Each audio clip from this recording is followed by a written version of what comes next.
Act 1. Chapter 1. Issei Hyoudou had exactly one thought in his head as he walked beside Yuma Amano through the park that evening, and it was that he must be the luckiest second-year student in the history of Ko Academy. She had asked him out?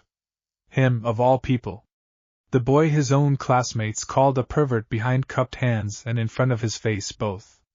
A girl with eyes like polished amethyst and a smile that made his stomach twist into knots had chosen him, and for the first time in his admittedly short and uneventful life, Issei Hyoudou felt like the protagonist of something. "You are quiet," Yuma said, swinging their joined hands between them as the last color drained out of the sky. "Are you nervous?" "Me? Nervous?" Issei laughed, too loud, too fast. "No way. I am cool as a cucumber. Ice cold. A glacier of composure." "A glacier," she repeated, and there was something in the way she said it, something with an edge folded inside the amusement, that should have warned him. It did not. He was 17 and infatuated, and the fountain ahead was throwing up silver arcs of water that caught the last light, and none of it seemed like the kind of evening where the world ends. They stopped at the fountain's edge. Yuma let go of his hand. "Issei," she said. "Would you die for me?" He laughed again, because it seemed like the kind of thing a girl said when she wanted to be told something sweet, and he was already composing the sweet thing in his head, something about how he would fight 100 delinquents for her, when the air behind her back split open like wet paper and folded outward into two vast black wings. The warmth in her voice folded away with it. "That is sweet," Yuma said, in a tone that had nothing sweet left in it at all. "But wrong answers still count as answers." The spear of light that formed in her hand looked, for one absurd heartbeat, almost beautiful, a column of violet radiance narrowing into a killing point, humming with the sound a tuning fork makes right before it goes silent. Issei did not have time to be beautiful about anything. He had time to take one step back, and that was all, because the spear crossed the distance between them faster than his mind could finish being afraid. Pain did not really arrive as pain. It arrived as absence. A sudden hole punched clean through his chest where his heart had been keeping its steady human rhythm 1 second before. He looked down at it with a strange detached curiosity, the way a person might look at a crack in a windshield, not yet believing it applied to them. Then his knees folded and the world tipped sideways, and the last thing he registered clearly was the fountain's water, black now against the purpling sky, closing in fast to meet his face. "Nothing personal," Yuma said from somewhere very far away, unfurling her wings fully now, rising. "You just happen to be carrying something inconvenient in that pathetic body of yours. I would apologize, but I am told that is not very fallen of me." The last sound Issei heard before the world went the deep and total black of a switch thrown, was laughter, receding upward, indifferent. He should have died there. That was the shape the story was supposed to take, a foolish boy killed on his first date by the very thing he thought loved him, his body found in a park at dawn, a tragedy quietly absorbed into the machinery of a world that did not officially exist. That was not what happened. The black behind his eyes was not silence. It had a texture to it, a low vibration, like standing very close to something enormous and asleep. And then, threaded through that vibration, a voice arrived that did not so much speak as unfold directly inside the space where his thoughts should have been. "How curious," the voice said. It was neither male nor female, either young nor old, and it carried an unhurried patience that made the ache in his chest feel suddenly very small and very far away. A door opens in the dark, and something falls through it still warm. Issei could not answer. He had no mouth to answer with, no lungs to draw a breath into, nothing but the falling sensation and the voice, and beneath both, a pressure building at the edges of everything, like the moment before a held breath finally breaks. "You are dying," the voice observed, without cruelty, the way one might observe rain. "Your thread is thin. It would take almost nothing at all to let it finish fraying." Somewhere in the vanishing part of him that was still Issei Hyoudou, some ember of stubbornness that had gotten him through every humiliation his ordinary life had handed him, flared once more. "I do not want to die," he thought, or tried to think, with whatever was left to think with. "Not here. Not like this. Not for nothing." There was a pause. It felt, absurdly, like being considered. "Nothing," the voice repeated, turning the word over as though tasting it. You believe your ending would mean nothing. That is not entirely true. Every ending means something to the void it falls into. But I find I am not in the habit of collecting endings tonight. Warmth touched him then, not like fire, but like something older than fire, a low golden hush spreading outward from where his heart used to be, filling the hole the spear of light had left, threading itself through the wreckage of his chest strand by strand. It did not feel like healing exactly. It felt like being rewritten, gently, by a hand that knew precisely how the original draft had gone and had decided, on a whim, to give it a different final page. I have not worn a name among the small folk in a very long time, the voice said, as the golden hush deepened into something with actual weight, something Issei could almost feel settling against his skin like a second heartbeat installed beside his own. But you may call me Nikusa, if you require a shape for what has caught you. Caught me, Issei thought, and the phrase felt strangely literal, as though he were being held above a drop whose bottom he could not see and did not want to. Sleep now, Nikusa said, and there was, for the first time, something almost fond in it, an amusement old enough to have worn smooth edges into itself. When you wake, little ember, we will discover together what sort of thing you have become. The dark did not vanish. It simply stopped being empty. Issei woke to the smell of his own bedroom, laundry detergent, and the ghost of instant ramen, and the feeling of sunlight lying warm and ordinary across his blanket, and for 3 full seconds he believed the entire evening had been a nightmare built from nerves and hope and a poorly digested dinner. Then he sat up too fast, and his hand went instinctively to the center of his chest, to the place where a spear of violet light had opened a hole clean through him, and found nothing there but smooth skin and the frantic, undeniable, very much alive thud of his own heartbeat. He was still sitting there, palm pressed flat over his sternum, breathing like he had just finished a marathon, when a voice that was not his own and was not, strictly speaking, coming from anywhere in the room, uncoiled itself somewhere behind his ribs. Good morning, Nikusa said. You kept your heartbeat. I confess I am curious to see what you intend to do with it. Chapter 2. Issei spent the better part of 10 minutes convinced he had finally, actually, lost his mind. He checked his phone, saw nothing but a string of unread messages from Matsuda about a rumored swimsuit shipment, checked his window, saw the same tired rooftops of the same tired neighborhood, checked the mirror in his closet door, and saw a boy with messy brown hair and tired eyes who looked, as far as he could tell, entirely and disappointingly human. You are staring at yourself as though you expect the reflection to argue back, Nikusa said, and the voice arrived this time from somewhere just behind his left shoulder, close enough that he actually spun around, fist half raised in a stance he had definitely learned from a video game and not from any real training. There was no one there. The room was exactly as empty as it had been a second before. Where are you? Issei said out loud, to his own bedroom, and felt immediately foolish for it. Everywhere you are, for the moment, Nikusa answered, and there was a note of dry humor in it now, the voice settling into something a little more conversational than the vast unhurried thing it had been in the dark. Do not trouble yourself trying to locate a body.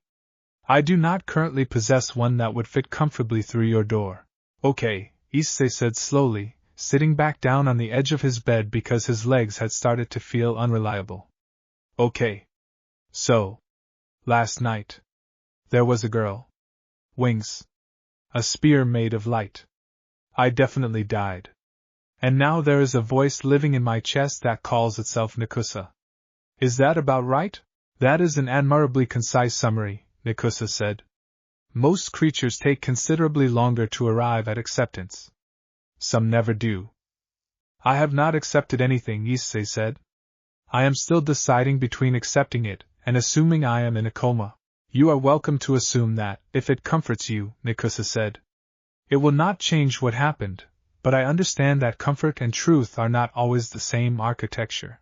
Issei pressed both hands against his face and breathed out slowly through his fingers.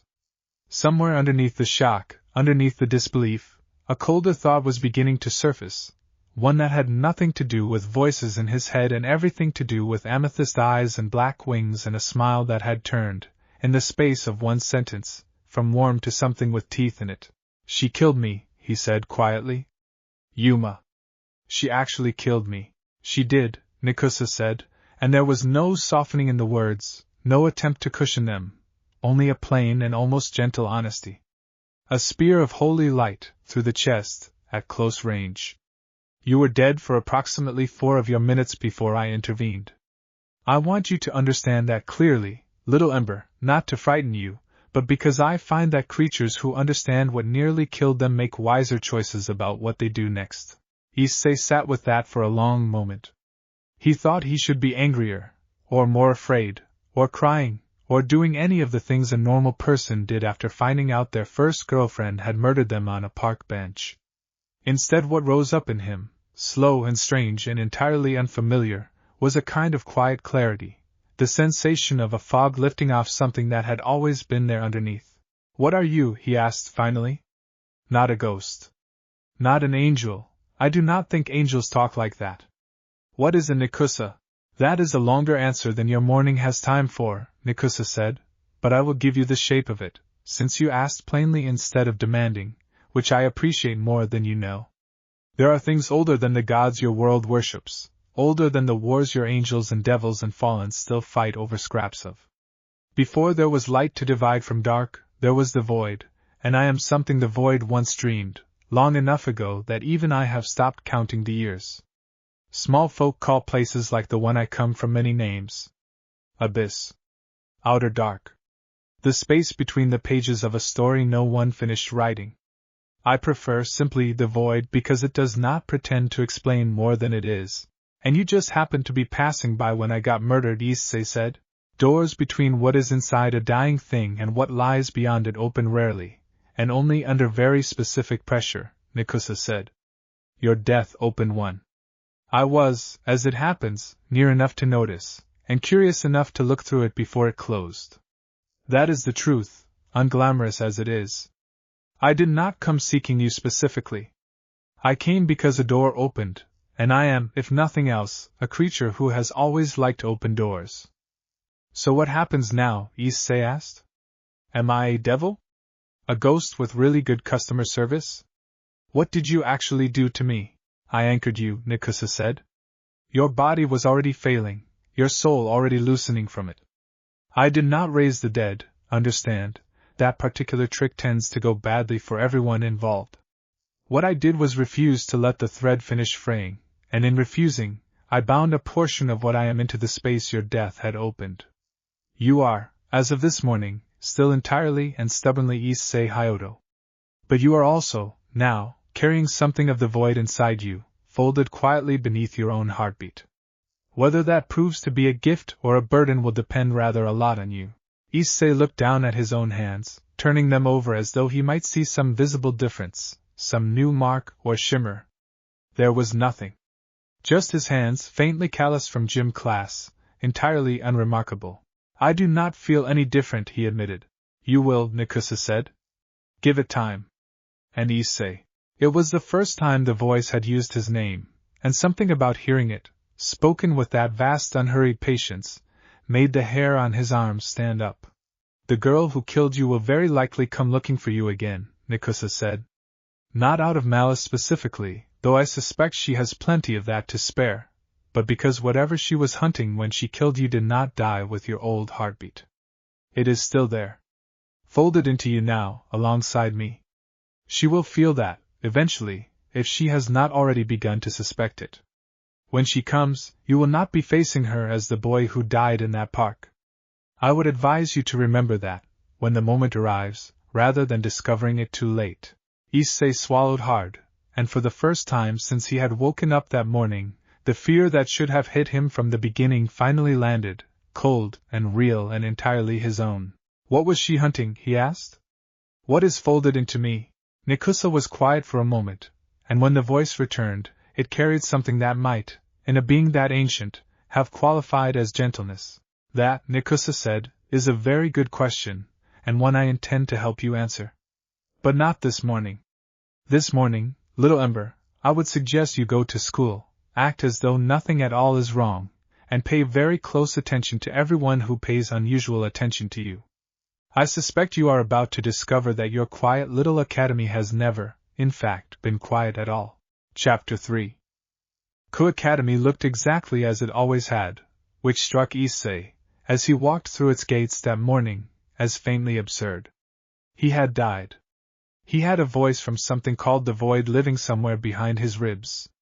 And yet the cherry trees along the front walk were shedding the same lazy scatter of pink they shed every spring, and Matsuda and Motohama were waiting by the shoe lockers with the same identical leering grins they wore every single day, and the whole ordinary machine of school kept turning as though the world had not, in fact, quietly ended and restarted overnight. Issei, you actually went on the date. Matsuda practically tackled him at the lockers, eyes wild with vicarious hope. Tell us everything. Every single detail. Did you hold hands? Did she smell nice? Was there a moment, a real moment, where you thought something was going to happen? Something did happen, Issei thought, and had to bite down hard on a laugh that would have come out entirely the wrong shape. It was nice, he said instead, which felt like the understatement of his admittedly short new life. We walked around the park. Talked. That is about it. That is about it, Motohama repeated, adjusting his glasses with the particular reverence he reserved for statistics. Hyoudou, my friend, you had an actual date with an actual girl and all you can offer us is that is about it. Where is the passion? Where is the detail? Issei opened his mouth to answer and felt, quite distinctly, a ripple pass through him, faint but unmistakable, like a struck tuning fork somewhere behind his sternum. He turned his head before he had consciously decided to, and found himself looking across the courtyard at a girl he had certainly never spoken to, tall, with hair the deep red of a dying ember, standing perfectly still near the old school building while the ordinary current of students flowed around her without seeming to notice she was there at all. Rias Gremery. He knew her name the way everyone at Ko knew her name, the president of the Occult Research Club, beautiful in a way that felt almost like a rumor more than a fact. The kind of girl who existed on a plane several stories above the one Issei occupied. She was not looking at him.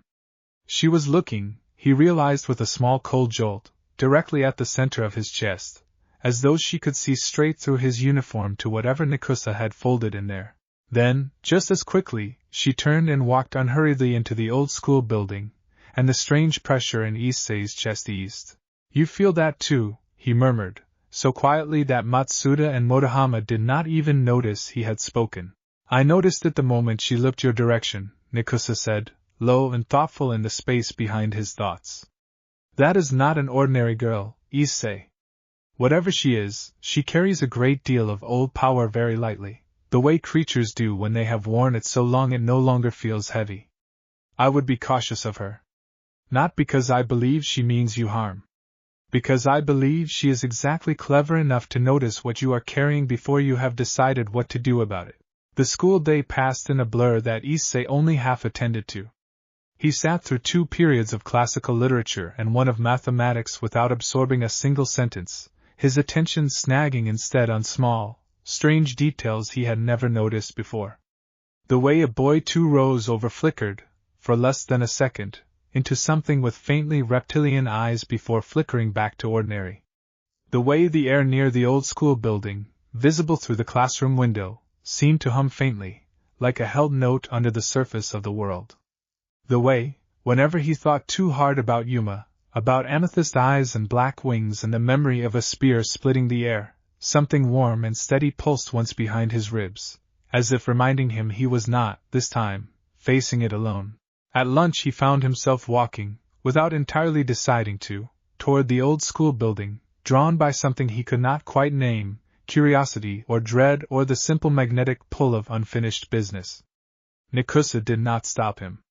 If anything, the presence behind his ribs seemed almost amused, watching him circle closer to the source of the tuning fork hum like a moth reasoning its way toward a flame it already suspected would burn. He did not go inside. He stood at the edge of the old building's shadow, staring up at its ivy-choked windows, and felt, for the first time all day, entirely and uncomfortably observed. You should not linger here, Nikusa said, quiet and even. Not today. Whatever waits inside that building is patient enough to let you come to it in your own time. Better that you choose the hour of that meeting than have it chosen for you while you are still this unsteady on your feet. You keep saying that, Issei muttered, low enough that no passing student would think he was talking to himself, though a few gave him odd looks regardless. Unsteady on my feet. Like I am about to fall into something. You are, Nikusa said without apology. The only question left unanswered is which direction.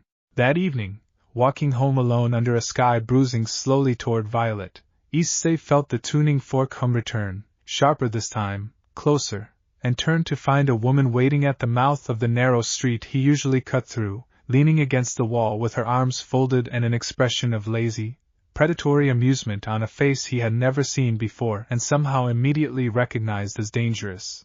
There you are, the woman said.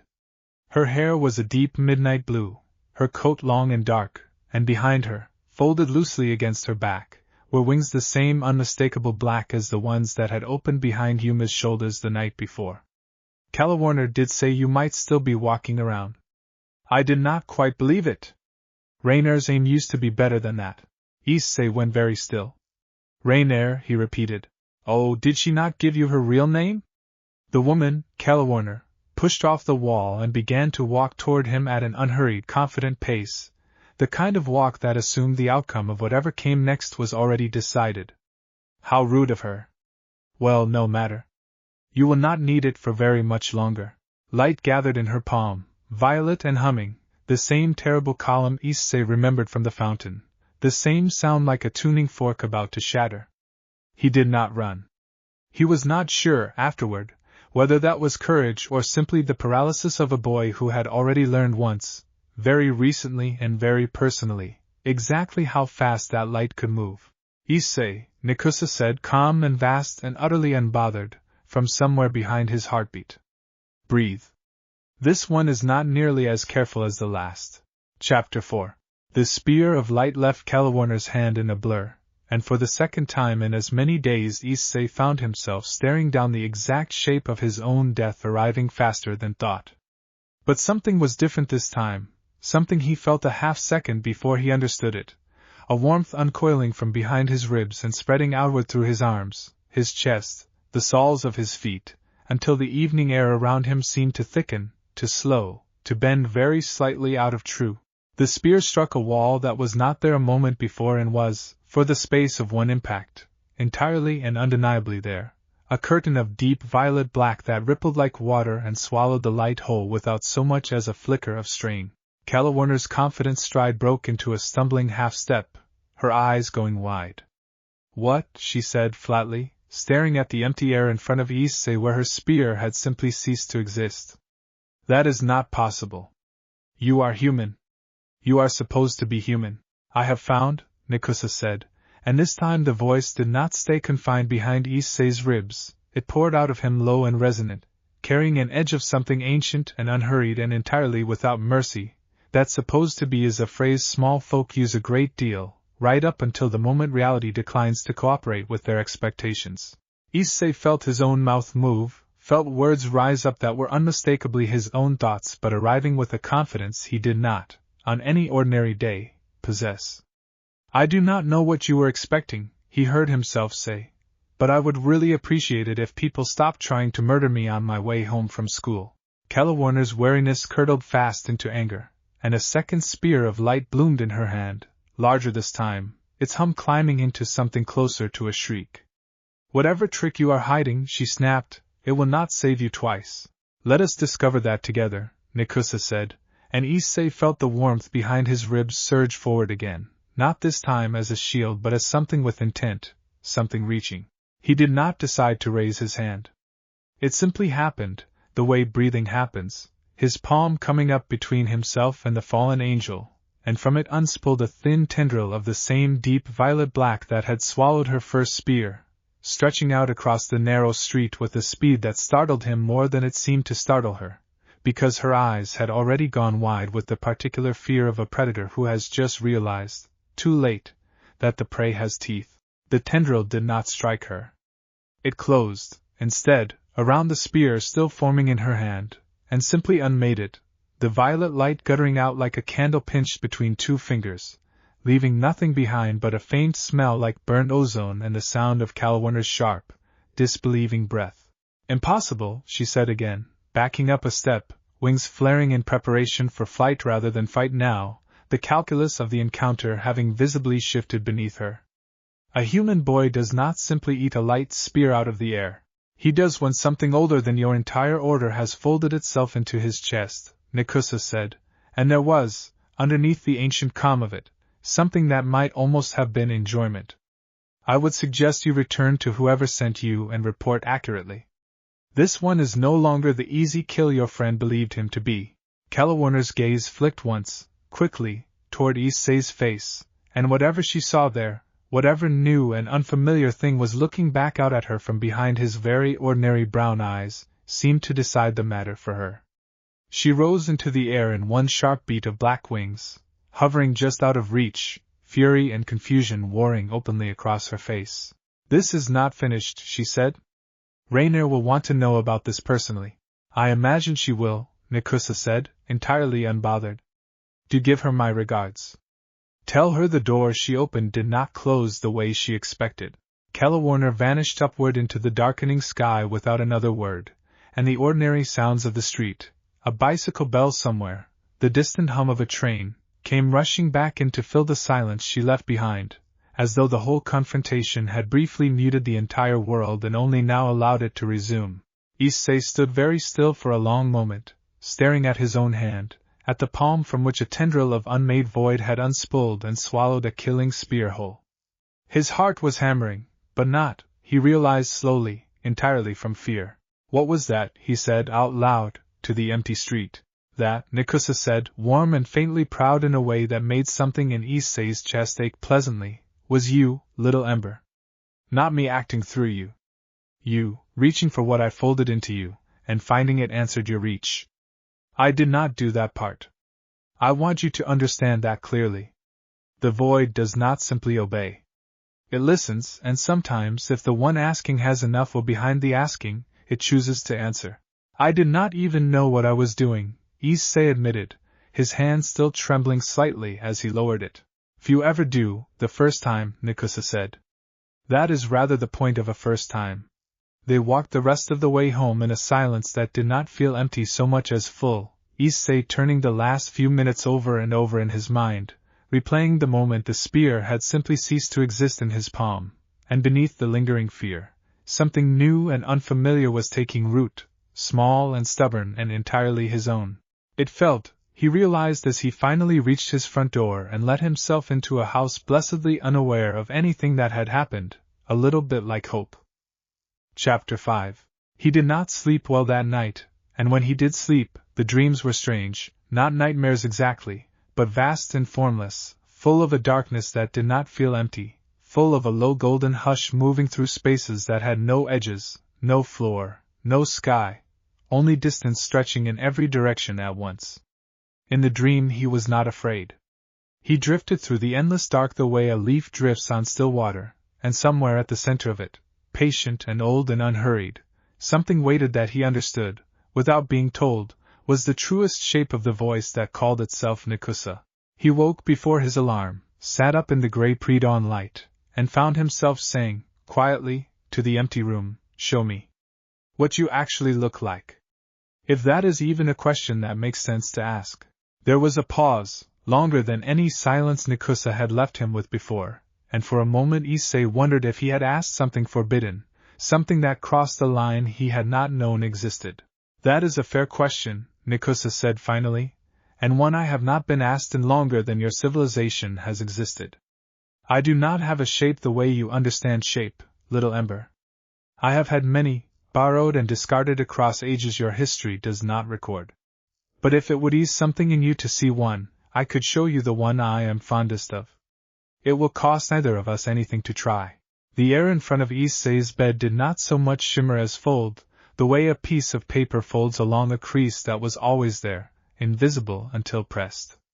Where a blank stretch of morning light had been a moment before, a figure now stood, tall, cloaked in something that was not quite fabric and not quite shadow, moving with a slow liquid grace that made Issei's breath catch somewhere in his throat.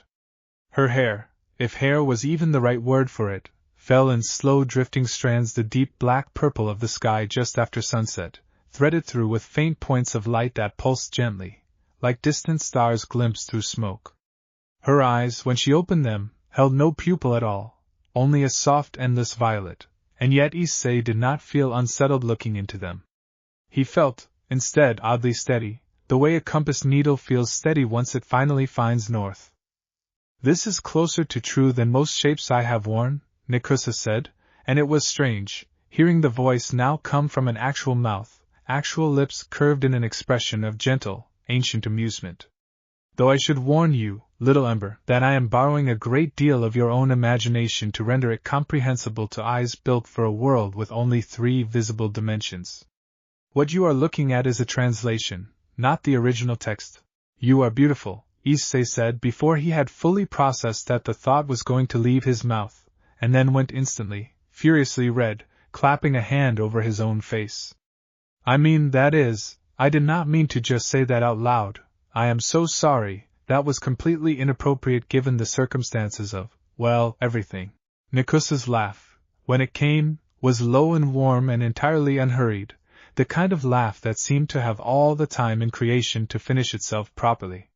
"You need not apologize for honesty," she said, and there was something new in the way she said it, something that had not been present in the vast unhurried voice from the darkness the night before, something almost shy, almost pleased, folded carefully beneath the ancient calm. "It has been a very long time since anything looked at this shape and called it anything other than a weapon, or a warning, or a thing to be feared. I find I do not mind being called beautiful instead." They looked at each other for a long moment, the ordinary gray light of an ordinary school morning falling across a boy who had died 2 nights before and a being who had, on a whim, decided not to let him stay that way, and something passed between them that neither of them had a name for yet, something that would, in time, become the center of everything Issei's strange new life was about to turn into. "I should go to school," Issei said finally, his voice a little unsteady. "You should," Nikusa agreed, and the shimmer of her began to fold back into wherever it had come from, though her voice remained warm and close behind his ribs even as her shape dissolved.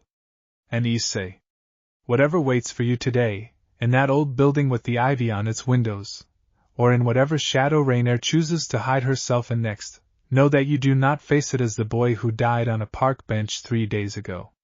You are becoming something else now. Something that chose, when the door opened in the dark, to keep beating instead of stopping." Chapter 6. The summons, when it came, was not subtle. Issei had barely made it through the school gates that morning before a smaller girl with silver hair and an expression of perpetual, unreadable calm fell into step beside him, matching his pace without seeming to hurry at all. "Issei Hyoudou," she said, in a voice as flat and quiet as still water. "Bucho would like to speak with you. After school." "The old building." "Bucho," Issei repeated. "That is Rias Gremory, right? The president of the Occult Research Club?" The girl, Kaneko, he would learn her name was later, simply nodded once and did not elaborate further, walking beside him in silence for the rest of the distance to the school entrance before peeling away without another word, leaving Issei standing there with the distinct feeling of a fish that has just been informed, politely, that the net is already in the water. "I did warn you she would notice," Nikusa said, dry and faintly amused, from behind his ribs. "You could have warned me it would happen this fast," Issei muttered. "Where would the education be in that?" Nikusa said, and Issei could have sworn, even without a face to read, that the voice was smiling. The school day dragged in a way that felt almost cruel, every class stretching thin and slow while Issei's thoughts kept circling back to the old building, to the humming pressure he had felt near it, to the memory of Rias Gremory's gaze cutting straight through his uniform as though the fabric were made of nothing at all. By the time the final bell rang he had worked himself into a low, steady state of dread that Nikusa, to her credit, did not try to talk him out of. "Fear is not always wrong to feel," she said, as he stood at last outside the ivy-choked door of the old school building, the low hum he had noticed the day before now unmistakable, a pressure against his skin like standing too near a struck bell. "It only becomes a problem when it decides for you instead of simply informing you. Walk in steady, little Ember. Whatever waits inside, you are not walking in there alone." He pushed the door open. The room beyond was nothing like the dusty, cobwebbed clubroom he had half expected. It was warm, lit by soft lamplight, furnished with old couches and a low table, and dominated by a wide circular sigil worked into the floor in lines of faintly glowing crimson, a design that made something in Issei's chest recognize it, distantly, as devil, the way a native speaker recognizes their own language spoken with an accent. Rias Gremory sat on the largest of the couches, one leg crossed elegantly over the other, watching him with an expression of polite, unhurried curiosity that did nothing to soften the sense that he had just walked into the center of a spider's very comfortable web. Beside her stood a tall, dark-haired young man with glasses and an easy, unreadable smile, and near the window, silent and perched with a stillness that seemed almost inhuman, sat Kaneko, watching Issei with flat, golden eyes. "Issei Hyoudou," Rias said, and her voice was warm, cultured, entirely at odds with the coiled attention behind her gaze. "Thank you for coming. Please sit." "I would rather stand, if that is all right," Issei said, and was faintly proud of how steady his own voice came out. Something flickered across Rias's face, surprise perhaps, or reassessment. "As you like," she said. "I will be direct with you, since I suspect you have already had quite enough of people not being direct with you lately. I am a devil, Issei Hyoudou. This academy sits within territory I oversee. And 2 nights ago, something happened in this town that should not have been able to happen. A human boy was killed by a fallen angel, and did not stay dead." Issei said nothing. Behind his ribs, Nikusa was very quiet, very attentive. I held breath waiting to see which way the conversation would break. "I do not know exactly what saved you," Rias continued, leaning forward slightly, red hair falling across one shoulder. "I have theories. None of them are comfortable. What I know for certain is that something ancient and very powerful is sitting inside your chest right now, and that the fallen angels who tried to kill you the first time are not going to simply give up because their second attempt also failed. They will come again. Probably soon.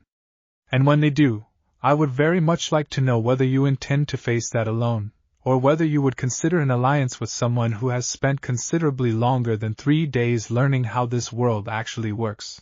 "Why would you want to help me?" Issei asked, and the question came out sharper than he meant it to, edged with the particular suspicion of a boy who had, very recently, learned exactly how convincingly a beautiful stranger could offer him something that turned out to have a spear hidden inside it. "You are a devil.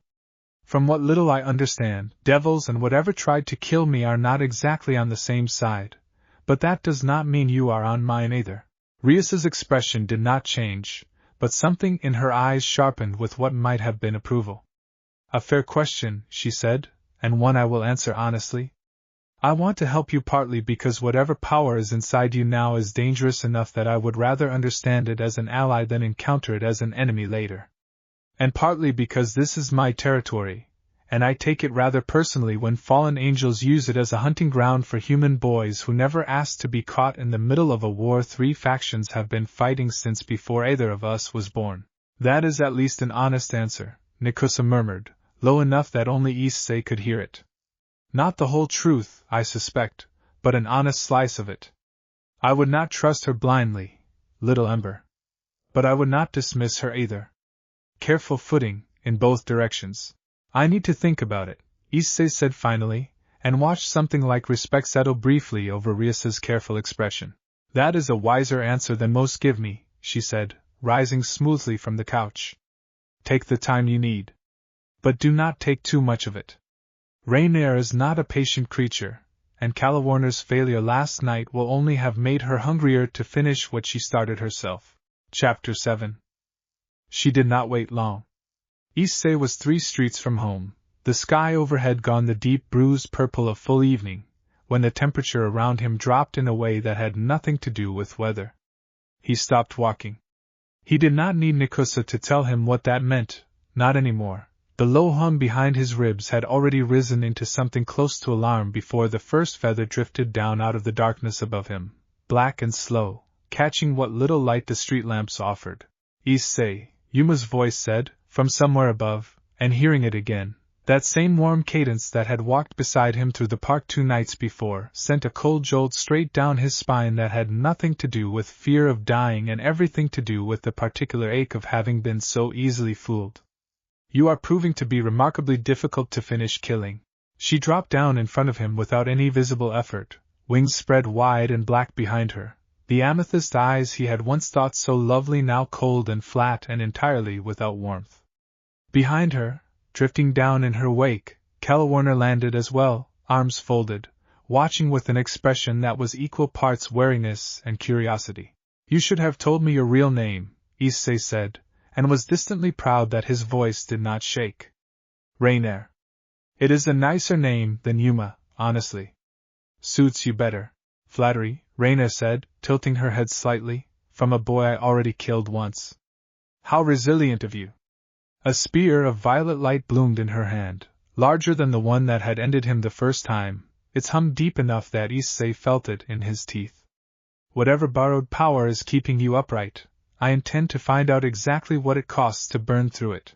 Steady, Nikusa said, low and even, filling the space behind Issei's ribs with a calm that felt, for the first time, less like reassurance and more like readiness. She is stronger than the other one. Reckless, and angrier, which will help us, but stronger. I will not lie to you about that. What happens next will need more of you than last time. Then let us give her more, Issei said out loud, and felt something in his chest uncoil in answer, warm and vast and entirely willing. Raynare threw the spear without further preamble, and this time Issei did not simply raise a shield and hope. He stepped forward into the throw, palm rising, and the void that answered his reach did not simply swallow the spear this time, it met it, violet light and violet black colliding in the narrow street with a concussion of force that shattered the nearest street lamp and sent both fallen angels stumbling back a half-step. That is not possible, Warner said again, the same disbelieving words from the night before, but with considerably more alarm folded into them now. Raynare's eyes had narrowed to furious slits. Whatever you have crawling around inside you, she said, it will not save you forever. Even the void has limits. Everything has limits, Nikusa said, and this time the voice did not stay confined to Issei's own thoughts. It poured out into the street, ancient and resonant, and utterly without fear. But you would be wise not to assume you know where his sit, small thing. You have already discovered, twice now, how poorly your assumptions have held up tonight. Raynare's face twisted with fury, and she surged forward, wings snapping wide, a second spear already forming even as the first one's echo still crackled faintly in the air.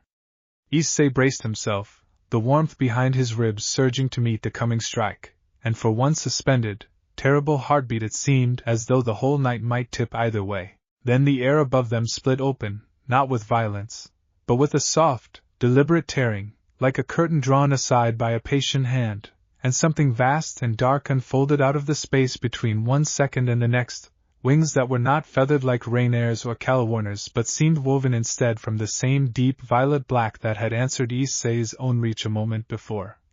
Threaded through with faint points of light like a night sky glimpsed from somewhere far above the clouds.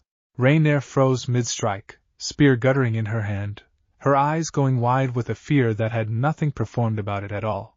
That is quite enough of that, Nikusa said, and this time the voice came from the figure descending slowly into the street, violet eyes without pupils fixed calmly on the fallen angel who had, 3 nights ago, put a spear through a boy's chest for the crime of carrying something she did not understand. You have had 2 attempts at this child's life. I am inclined to be generous and call it finished there, but I confess my patience for a 3rd attempt is considerably thinner than my patience for the first 2. You, Raynare breathed, backing up a full step, wings flaring instinctively for retreat even as some deeper, more stubborn fury kept her rooted in place. What are you? What is a boy like that doing carrying something like you? An excellent question, Nikusa said, coming to stand beside Issei now, close enough that he could feel the low golden hush of her presence even without her voice living behind his ribs anymore. One I intend to let him answer for himself, in time, once he has had rather more than 3 days to consider it. For tonight, I will simply tell you this. He is under my notice now. That is not a small thing to be, where I come from. I would think very carefully before you decide to test what that means a 3rd time. Raynare's jaw tightened, fury and fear warring visibly across her face, and for a moment Issei thought she might attack anyway, might throw caution to whatever cold place fallen angels kept it, driven by pride or anger or simple refusal to be frightened off by a being she did not understand. Then, with a sound like tearing silk, she turned and rose sharply into the night sky, Calawarner a half-second behind her, both of them vanishing into the dark without another word. The street fell silent, save for the faint tick of the shattered street lamp and the ragged sound of Issei's own breathing finally catching up with everything his body had just survived.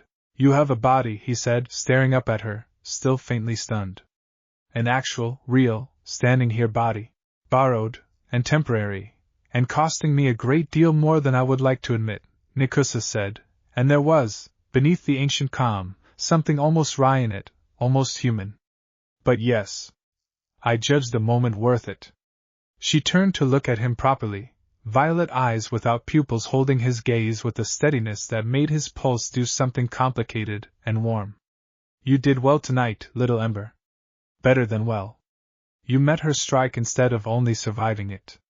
That is not a small distinction." "I was terrified," Issei admitted.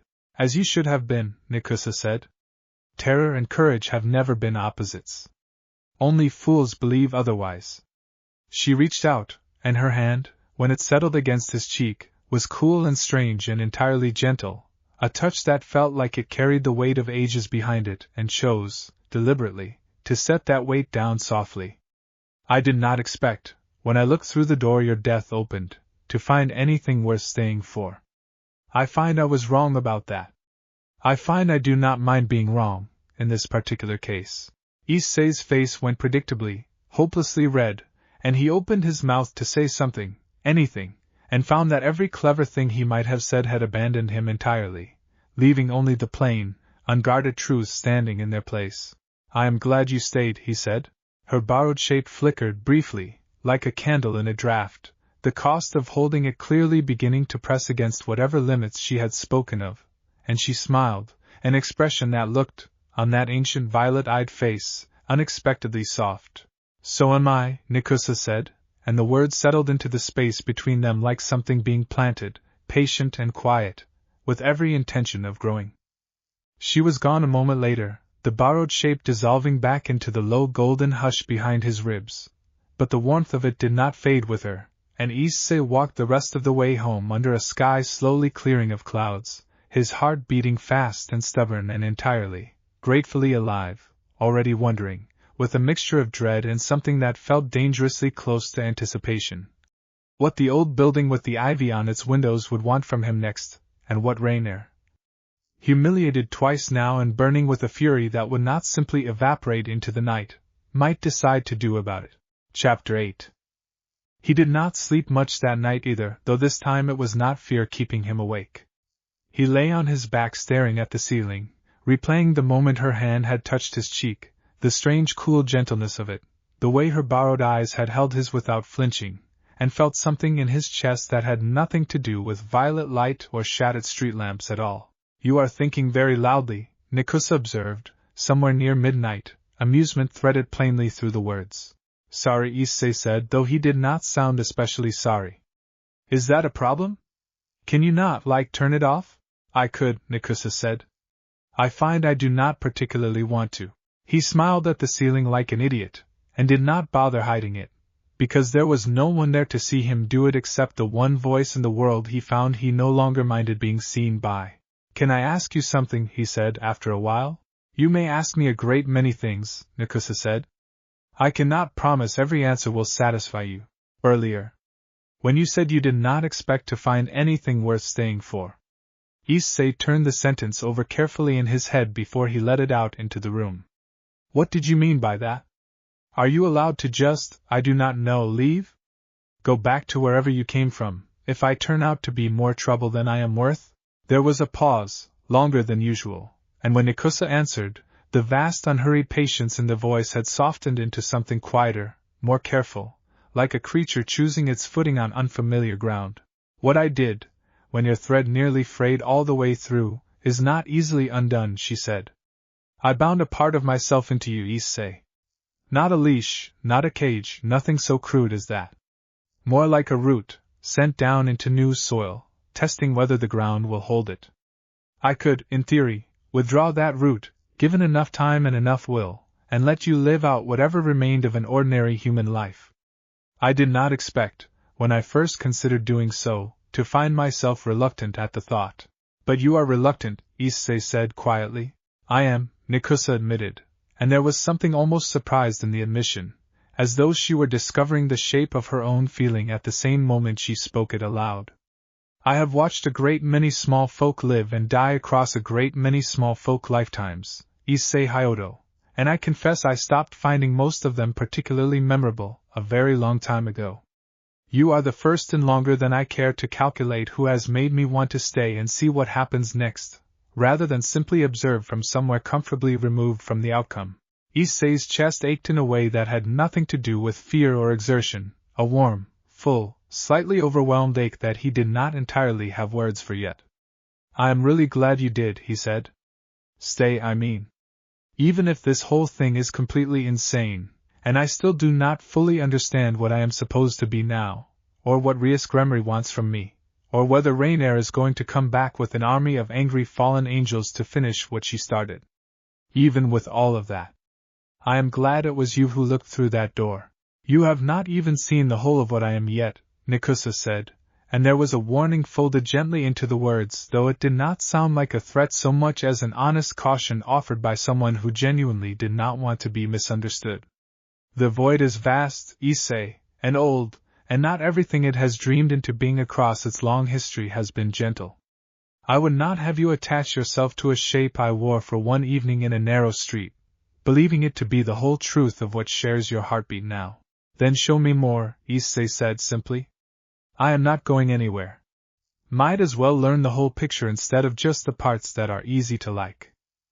The silence that followed felt, for the first time since the fountain, entirely comfortable, and when Nikusa spoke again, her voice carried something warm and settled in it, the sound of a decision quietly, finally made. Very well, little Ember, she said. Then let us discover it together, you and I, one door at a time.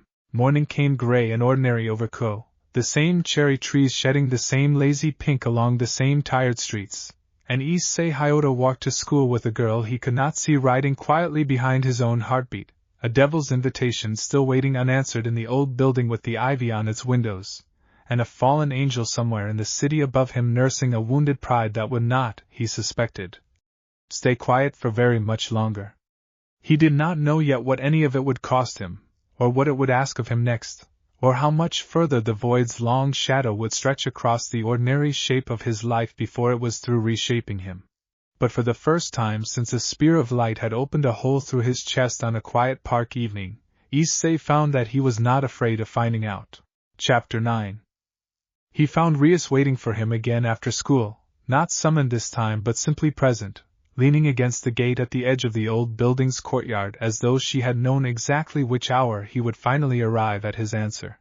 You look like a boy who has made up his mind, she said, as he approached, her tone carrying none of the coiled tension it had held 2 days before, only a calm, watchful curiosity.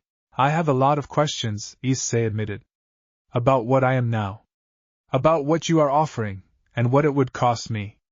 I do not want to walk into anything blind again. I already did that once, and it nearly got me killed. That is fair, Rias said, and something in her expression eased, as though she had expected a very different answer and was pleasantly surprised by this one instead. I can promise you honesty, Issei Hyoudou, even where the honest answer is not always comfortable. I cannot promise you safety. Nothing in this world offers that, least of all the parts of it you have already been dragged into. Behind his ribs, low and steady, Nikusa remained quiet, watching, offering no push in either direction, only the same patient warmth she had offered from the very first moment in the dark. Then let us talk, Issei said, and followed Rias Gremory through the ivy-choked door, into whatever came next. Somewhere above the city, in a place where broken furniture and older grudges gathered dust together, Raynare stood at a window overlooking Koa's rooftops, one hand pressed flat against the cool glass. Her reflection ghosted faintly over the darkening skyline beyond it. Twice, she said, to no one and to everyone, to the empty room and to whatever cold ambition still burned steady beneath her wounded pride. Twice that boy has walked away from me. That will not happen a third time. Behind her, in the deeper shadow of the room, something with patient golden eyes and considerably more patience than Raynare currently possessed watched her pace, and said nothing at all, content, for now, simply to wait and see what shape her fury would take next.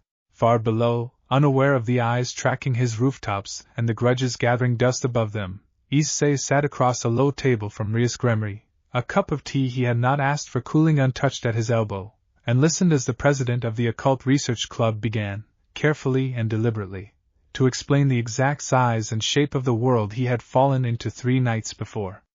It was larger than he had imagined, and older, and considerably more dangerous, and by the time she finished speaking the last of the evening light had drained entirely from the windows, leaving the old building lit only by soft lamplight and the faint crimson glow of the sigil worked into its floor.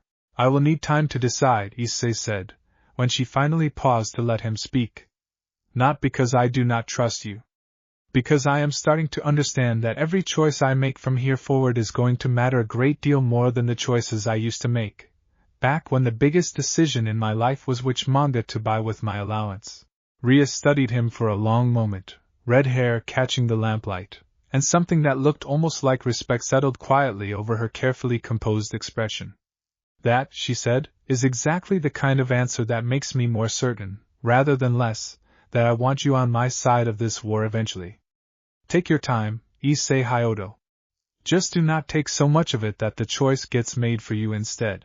He left the old building as full dark settled properly over Ko, the ivy on its windows black against the sky gone thick with stars, and walked home turning the whole strange shape of his new life over in his mind, a devil's careful offer in one hand and an ancient, patient warmth folded behind his ribs in the other, and no clear sense yet of where the space between those two things was going to lead him. "You are quiet," Nikusa observed, as he finally reached his own front door. "Just thinking," Issei said. "About all of it. About you. About what happens next." "Good," she said, warm and low and entirely unhurried, settling back into the steady rhythm of his own heartbeat like something that had always belonged there. "There is a great deal of next still waiting, little Ember. I find, for the first time in longer than I can properly remember, that I am looking forward to finding out what shape it takes." Act 2, Chapter 1. A week passed, and then another, and the strange new shape of Issei Hyodou's life began, against every reasonable expectation, to settle into something almost like a routine. He walked to school each morning with a voice from the void riding quietly behind his heartbeat. He sat through classes he barely absorbed, one ear always tuned to the faint hum that told him whenever something inhuman drifted too close to the edges of Ko Academy. He spent his afternoons, more often than not, in the old school building with the ivy on its windows, sitting across from Rias Gremry while she explained, patiently and in careful pieces, the true size of the world he had been dropped into. He had not, in the end, agreed to become a devil. Rias had offered, more than once, with the particular gentle persistence of someone who genuinely believed it was the safest path available to him, but each time the offer came, something in Issei's chest, some steady warmth that was not entirely his own, tightened just slightly, and he found himself saying no before he had fully finished thinking through why. "I do not think that would work," he told her, on the afternoon she raised it for the 3rd time, sunlight slanting gold and lazy through the clubroom's tall windows. "Not because I do not trust you. I think whatever is already living in my chest would not exactly welcome sharing space with something else." Rias's gaze flicked, briefly, toward the center of his uniform, the place where a hum of old power always seemed to gather whenever she looked too closely. "That is likely wise," she admitted. "I confess I have never tried to reincarnate a boy who already carries something older than my entire clan inside him. I am not certain the ritual would even take, and I am considerably less certain what would happen if it tried and failed halfway through. So I just stay human," Issei said. "Sort of. Human with extra features. For now," Rias said, and there was something thoughtful in the way she said it, the careful patience of a strategist filing away a variable she did not yet fully understand. "I would still like you close, Issei Hyoudou. Whatever you are becoming, I suspect it will matter a great deal to this town before it is finished, and I would rather you become it somewhere I can watch and help, than somewhere I cannot." It was, Issei had come to understand, about as honest an answer as Rias Gremory was capable of giving, wrapped in exactly enough self-interest to keep it believable, and he found, to his own quiet surprise, that he did not mind the arrangement. He liked the old building's warm lamplight, and Akino's easy teasing, and Kaniko's silent, watchful company, and even the faint unreadable amusement Kiba always seemed to be nursing behind his glasses. He had, without entirely noticing when it happened, begun to think of the Ivy Choke clubroom as somewhere close to safe. "You are settling," Nikusa observed, one evening, as he lay on his bed staring up at the ceiling the way he had taken to doing most nights now, the room dim and quiet around him. "Into all of it. The building. The devils. This strange half-life you have found yourself living. Is that bad?" Issei asked. "No," Nikusa said, and there was warmth in it, careful and genuine. "I only find it interesting to watch. Small folk adapt so quickly, when they choose to. I have known creatures far older than you who never managed it half as gracefully." "I had good motivation," Issei said, smiling faintly at the ceiling. "Dying tends to clarify things." "A grim sort of motivation," Nikusa said, "but I will not argue with the results." They fell into a comfortable silence, the kind that had become familiar between them over the past 2 weeks, the kind that no longer felt like a stranger's presence living uninvited in his chest but something closer to a constant, steady company he had come, quietly, and without quite meaning to rely on. "Can I ask you something else?" Issei said after a while. "You have not stopped asking me things since the morning you woke up," Nikusa said, dry and fond. "I do not expect that pattern to break tonight. When you wear a body," Issei said carefully, "like you did that night with Raynare and Kalawarner. Is that hard? Does it hurt you? You said it cost something." There was a pause, thoughtful rather than reluctant. "It costs effort," Nikusa said finally. "Not pain, precisely, though I understand why you would reach for that word. Think of it the way your own kind might think of holding your breath underwater. Bearable for a time. Increasingly costly the longer it is sustained. I can hold a shape for perhaps an hour before the strain becomes something I would rather not push further, at least not yet, not while the root I have sent down into you is still so young." "Will that change?" Issei asked. "As I do not know, whatever this bond is between us gets stronger?" "It will," Nikusa said. "Bonds like the one between us are not static things, Issei. They grow, or they wither, depending on how much trust and will and time are poured into them. I suspect, given how quickly you have taken to trusting things you do not fully understand, that ours will grow rather faster than most." "Is that a compliment, or a warning?" Issei asked, grinning at the ceiling. "With me," Nikusa said, "it is very often both at once. You would do well to get used to that." Chapter 2. The first hint that something new was drifting into Koa's quiet orbit arrived on an unremarkable Tuesday afternoon, in the shape of a girl standing lost and uncertain at the edge of the park, a small paper map clutched in both hands, pale hair falling loose around a face that looked, Issei thought as he slowed his bicycle to watch her, entirely unused to being anywhere on her own.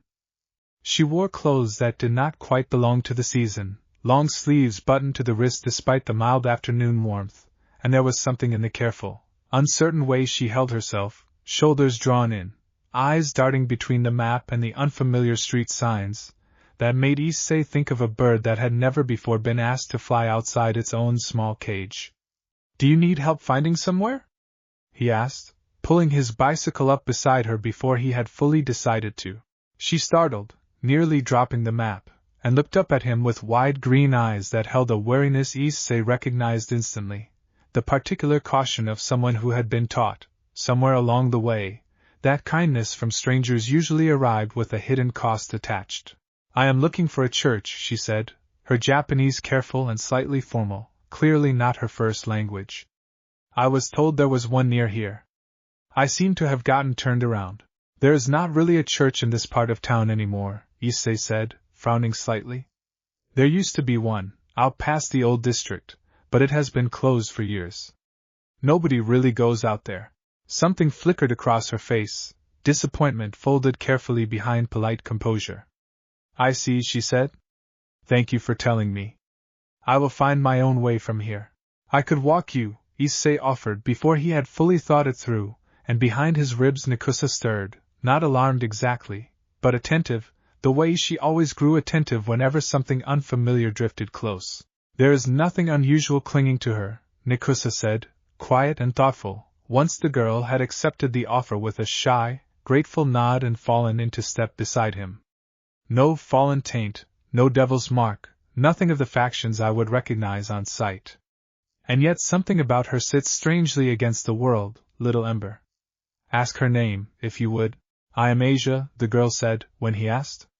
Asia Argento. I only just arrived in this country. I am afraid I do not know it very well yet. Issei Hyoudou, he said. Nice to meet you, Asia. What brings you all the way out here, if you do not mind me asking? That is a pretty long way to travel just to visit a closed-down church. Asia's hands tightened slightly on the strap of her small bag, and for a moment Issei thought she might not answer at all. I was told, she said finally, choosing her words with visible care, that there might be people here who could use a gift I have. I came a very long way hoping that might be true. What kind of gift? Issei asked, curious despite himself. She hesitated, glanced sideways at him with an expression that seemed to be weighing whether he could be trusted with an answer, and then, quietly, held out one hand, palm up, a soft green light gathering gently above it, warm and steady, entirely unlike the cold violet spears Issei had grown so unhappily familiar with. I can heal, she said simply. Wounds. Sickness. Anything, so long as it has not already gone too far.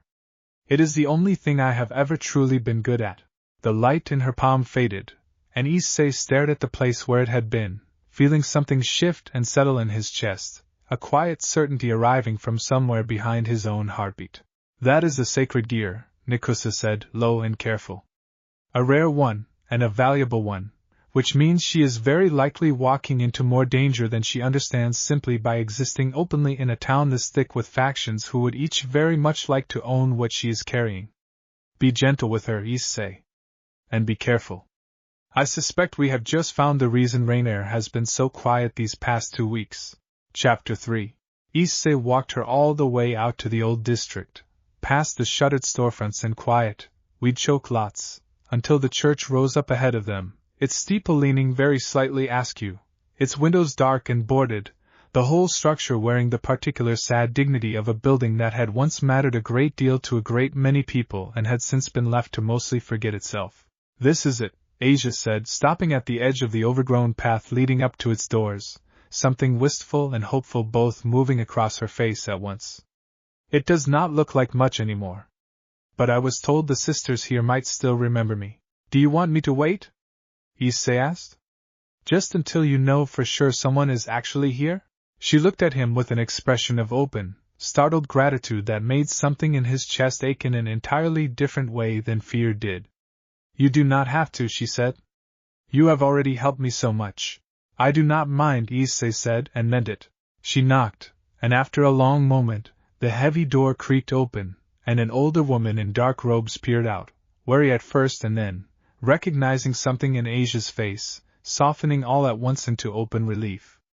Issei caught only fragments of the low, rapid conversation that followed, hushed and urgent, but he understood enough to know that Asia was, in fact, expected, and that whatever brought her here had been arranged long before she ever stepped off whatever plane or train had carried her to this quiet, forgotten corner of Kuo.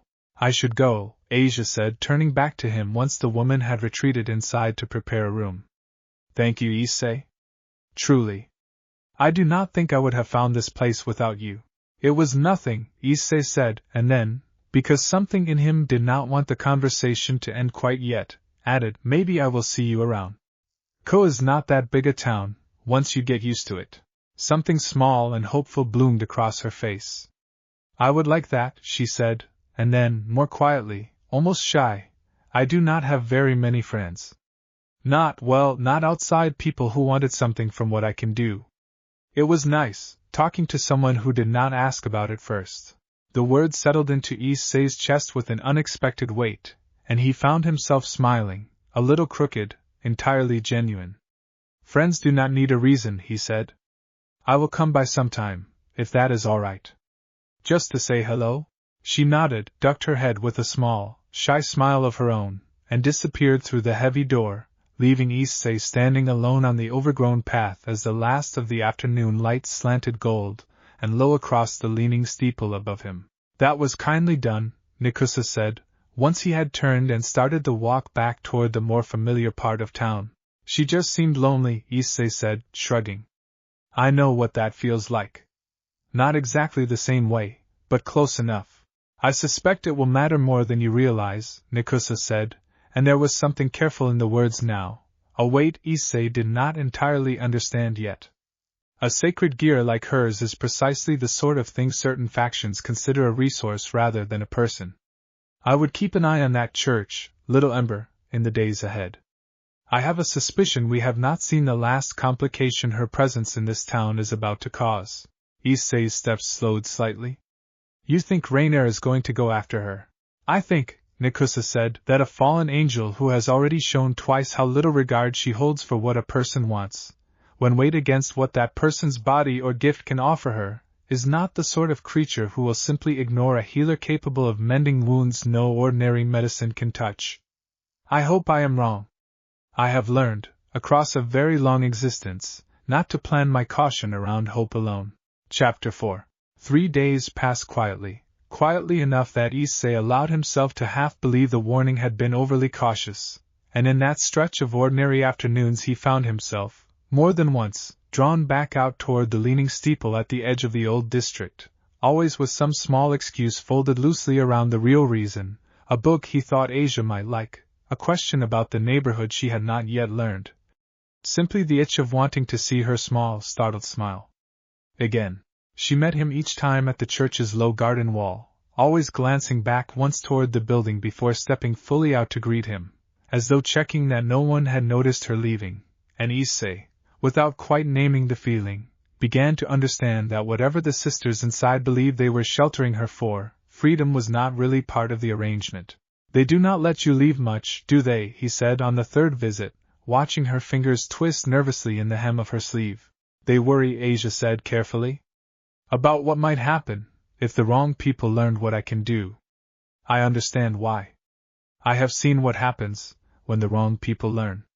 Something dim behind her eyes, brief and old and clearly painful, and Issei did not push further, though the warm ache behind his ribs told him Nikusa had noted the flicker of old grief just as sharply as he had. Well, he said instead, keeping his voice light, the wrong people have not found you yet. And in the meantime, you get to have a friend who thinks you should get to leave the garden wall every once in a while, just to see something other than church windows. Her answering smile was small, but it reached her eyes this time, and Issei counted that, quietly, as a victory worth having. He did not know, walking home that evening with the warm, easy feeling of the visit still settled comfortably in his chest, that he was not the only one who had begun paying close attention to the girl behind the leaning steeple. 2 streets away, in the deepening shadow of an alley that smelled faintly of rust and old rain, Raynare stood with her arms folded, watching the church's dark silhouette with an expression of cold, patient calculation, a fallen angel's wounded pride now fully and deliberately folded into something considerably more dangerous, a plan. A twilight healing user, she murmured to the empty alley, a slow, satisfied smile spreading across her face for the first time in weeks. Practically delivered to my doorstep. It seems the universe has decided to make up for my last 2 disappointments, after all. Her gaze drifted briefly toward the direction Issei had disappeared, and the smile sharpened into something considerably colder. And if collecting her also happens to bring that persistent little ember back into range, well, I confess I would not be at all upset about that particular convenience. Chapter 5. Rias called him into the old building 2 evenings later, her expression carrying none of its usual unhurried calm, and Issei knew, the moment he saw the tightness around her eyes, that whatever news waited for him was not going to be comfortable. We have confirmed movement from the fallen faction operating out of the abandoned church, she said, without preamble, once he had settled onto the couch across from her. Raynare specifically, though she is not working alone. There is a stray exorcist attached to her group as well, a human who serves the fallen willingly, and from what Aquino has gathered, they have taken a considerable interest in a nun currently sheltering there. A healer. Issei's stomach dropped. Asia. Rias's eyebrows lifted slightly. You know her. I met her, Issei said, standing up without quite meaning to, the warmth behind his ribs surging tense and alert. A couple weeks ago. I have visited a few times since. She is kind, and she is completely alone out there, and if Raynare is planning something, then we do not have very much time to decide what to do about it, Rias finished for him, rising as well, her tone shifting into something crisp and focused. I want to be clear with you, Issei. What you are describing, walking into a stronghold held by a fallen angel and an armed exorcist to extract a girl they have very likely already begun watching closely, is not a small undertaking. If we move carefully, and we move together. I am not asking permission to care about what happens to her, Issei said, and there was an edge in his voice he did not entirely recognize as his own, though the warmth behind his ribs told him it belonged to both of them now, equally. I am asking whether you are willing to help me make sure Raynare does not get to use her the way she tried to use me. Something in Rias's expression shifted, approval folded quietly beneath the strategist's calm. I would not have called you here otherwise, she said. Kiba and Kaneko will come with us. Akino as well. We will need eyes on the church before we move, to understand exactly what we are walking into. She paused, studying him a moment longer. And Issei. Whatever your bond with the void can do, I suspect we are going to need the whole of it before this is finished. I hope you and your companion have used these past 2 weeks wisely. We have, Nikusa said, low and steady, filling the room in a way that made Rias's gaze sharpen toward the sound. Though I will be honest with you both. What waits at that church is not simply a matter of strength. Raynare has had 2 weeks to plan, and creatures who plan carefully after 2 failures are considerably more dangerous than creatures who simply react. We should assume she expects us to come for the girl. We should assume she is already prepared for it. Then we had better be more prepared than she is, Issei said. Chapter 6. They gathered the following evening in the fading light behind a stand of overgrown trees within sight of the church's leaning steeple. 5 shapes crouched low in the long grass, watching the building's dark windows for any sign of the movement Akino's careful scouting had already confirmed inside. 2 fallen, besides Raynare, Akino reported quietly, violet eyes narrowed in concentration as she studied the building. Calawarner, whom Issei has already met, and a third I do not recognize, older, judging by how carefully he is keeping to the shadows. And the exorcist. He does not bother hiding at all. Loud one. I do not think subtlety is a virtue he was ever taught to value. His name is Fried Selzen, Kiba said, quiet and grim, adjusting something at his hip that Issei recognized, after a moment, as the hilt of a sword. I have heard of him.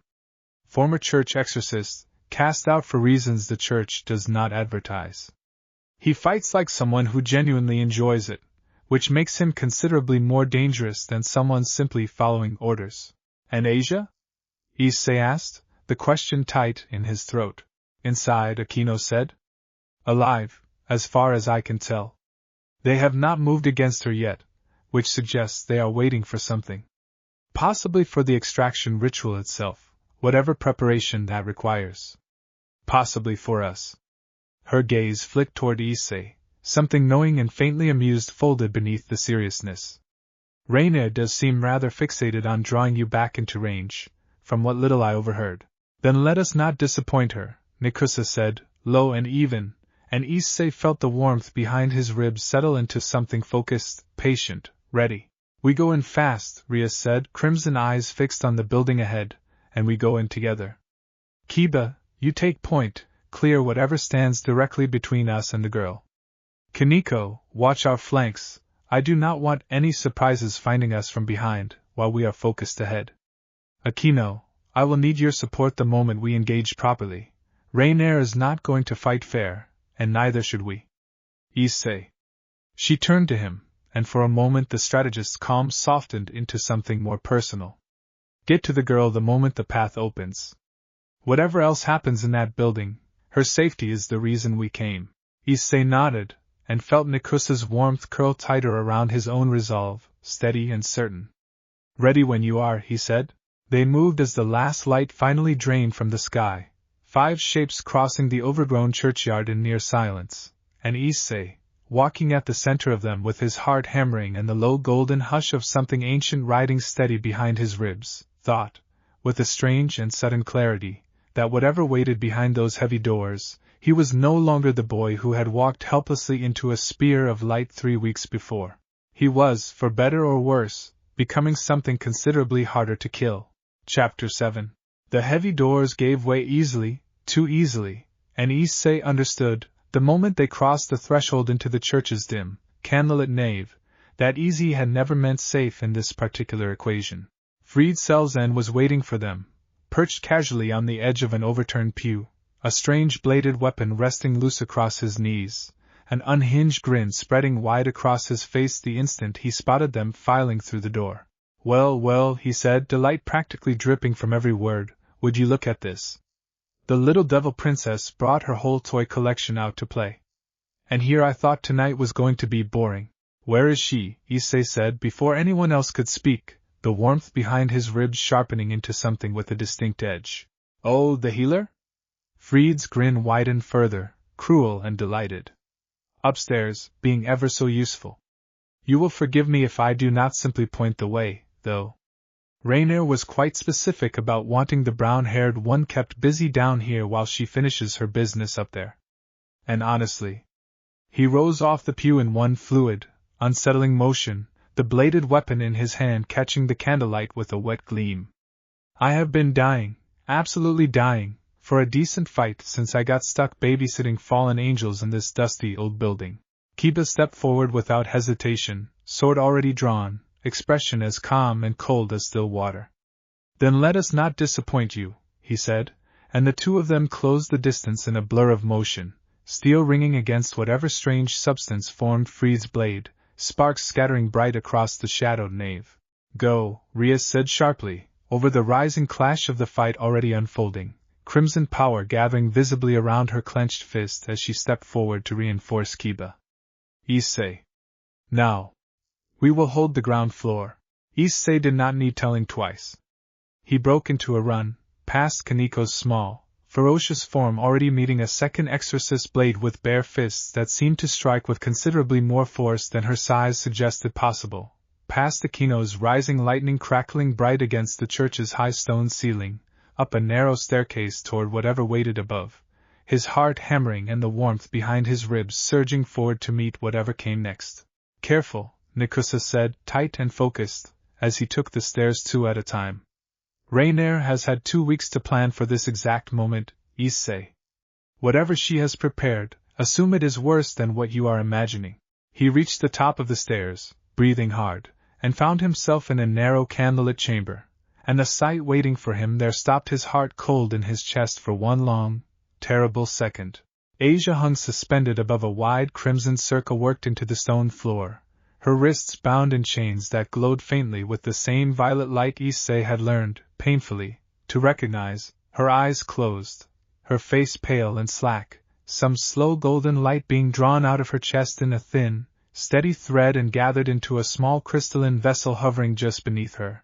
"Ah," Raynare said from where she stood at the circle's edge, watching the extraction with an expression of lazy, satisfied patience. "There you are. I was starting to worry Rias Gremery's little assault would take so long I would miss the pleasure of your company entirely." "Stop this," Issei said, his voice shaking with a fury he had never felt this purely before. "In a moment," Raynare said, unbothered gaze flicking briefly toward the crystalline vessel, the thread of golden light still steadily feeding into it. "Twilight healing does not extract cleanly if you rush it. I would rather not waste a gift this rare through carelessness."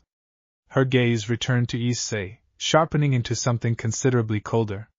"But since you have gone to all this trouble to interrupt me, I suppose I can spare a few minutes to finish what I started 3 weeks ago. Third time, they say, tends to be the charm." Chapter 8.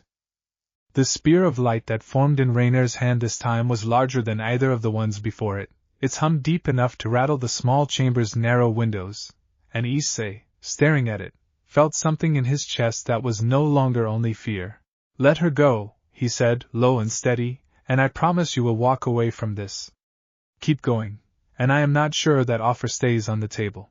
Raynare laughed, sharp and delighted, Though something wary had crept into the edges of it now, the memory of 2 failed spears still fresh enough to temper her confidence. Bold words, she said, from a boy who still does not fully understand what he is carrying. Let us see if the words hold up better than the last 2 attempts did. She threw the spear, and Issei was already moving, not away but forward, straight into the path of it, palm rising the way it had risen twice before, the low golden hush behind his ribs surging out to meet the strike with a certainty that felt, for the first time, entirely and completely his own rather than something borrowed and directed. The violet light met his outstretched palm and simply ceased, unmade the way the first 2 spears had been unmade, and Raynare's confident stance faltered, just slightly, at the sight of it. Nikusa, Issei said not out loud but inward, a request rather than a plea, I need more than a shield this time. She is not going to stop on her own. Then let us give her considerably more than a shield, Nikusa said, and the air around Issei rippled, thickened, folded outward in a slow expanding wave of deep violet black that made the candles lining the chamber gutter and flicker, made Raynare's wings flare instinctively wide with sudden, genuine alarm. What, she breathed, backing a full step from the circle's edge, is that? Something you should have taken considerably more seriously 2 failures ago, Nikusa said, her voice pouring out into the chamber now, ancient and resonant and entirely without patience left to spare. You have threatened this boy 3 times. You have stolen the light out of a girl who never harmed you, for no reason beyond the convenience of what she carries inside her.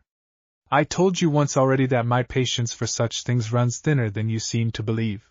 Issei felt the warmth surge forward through him, not overwhelming him the way it might have 3 weeks before, but joining him, folding around his own will rather than replacing it, and he stepped forward into the rippling dark with a steadiness that surprised even himself.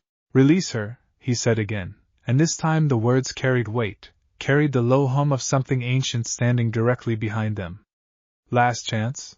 Raynare's face twisted between fury and calculation, her eyes darting toward the crystalline vessel still slowly filling with Asia's stolen light, weighing, visibly, whether the prize was worth the escalating cost of holding on to it.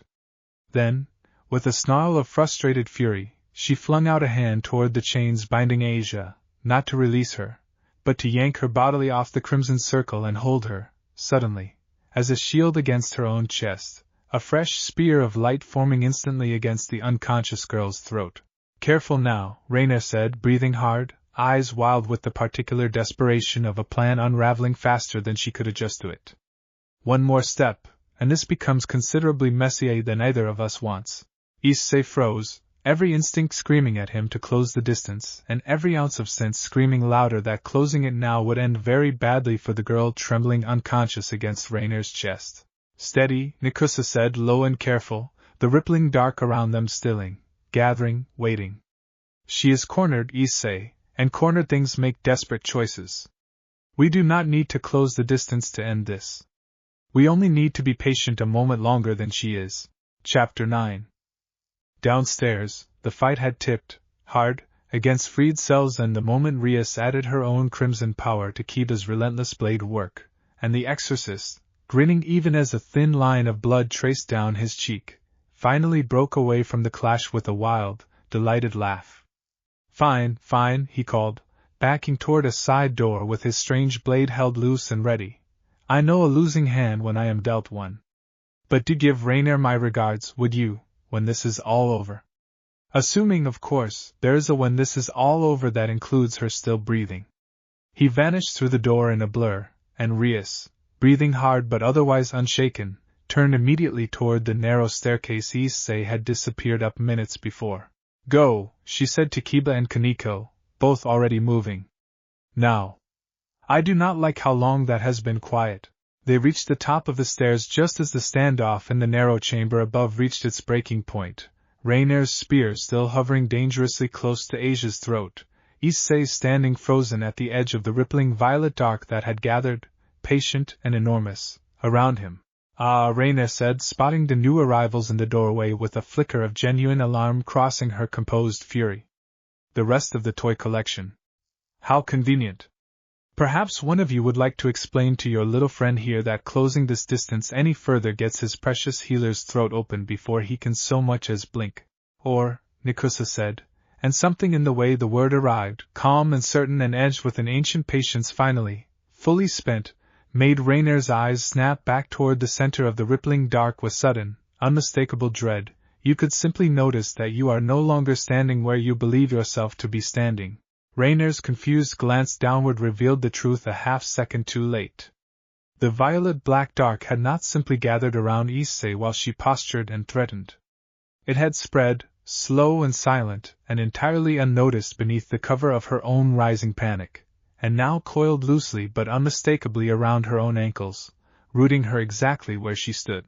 What? She started, and did not manage to finish the word before the coiled dark surged upward, closing gently but with absolute finality around the wrist holding the spear at Asia's throat, and simply, calmly, unmade the light gathered there the same way it had unmade every spear before it. Freed of the threat at her own throat, Asia slumped fully unconscious in Raynare's slackening grip, and Issei was moving before he had fully decided to, closing the distance in 3 fast strides and gathering the girl carefully out of the fallen angel's suddenly nerveless arms, cradling her against his chest with a gentleness that stood in stark, deliberate contrast to the fury still simmering just beneath his own composure. "You are done," he said to Raynare, quiet and absolutely certain, as Nikusa's coiled dark held the fallen angel rooted and disarmed before him. "This ends tonight. Not with you dead, if I have any say in it, because I do not actually want to become the kind of thing that solves every problem by killing it. But it ends. No more spears. No more people you decide are convenient to hurt." Raynare stared at him, fury and fear and something almost like disbelief warring openly across her face, and for a long moment the narrow candlelit chamber held nothing but the sound of her ragged breathing and the low, patient hum of the void still coiled unbreakable around her wrists. "You should have stayed dead," she said finally, low and bitter, though the words carried considerably less venom than they might have 3 weeks before. "Maybe," Issei said. "But I did not. And I am done letting you decide what that means for anyone else." Chapter 10.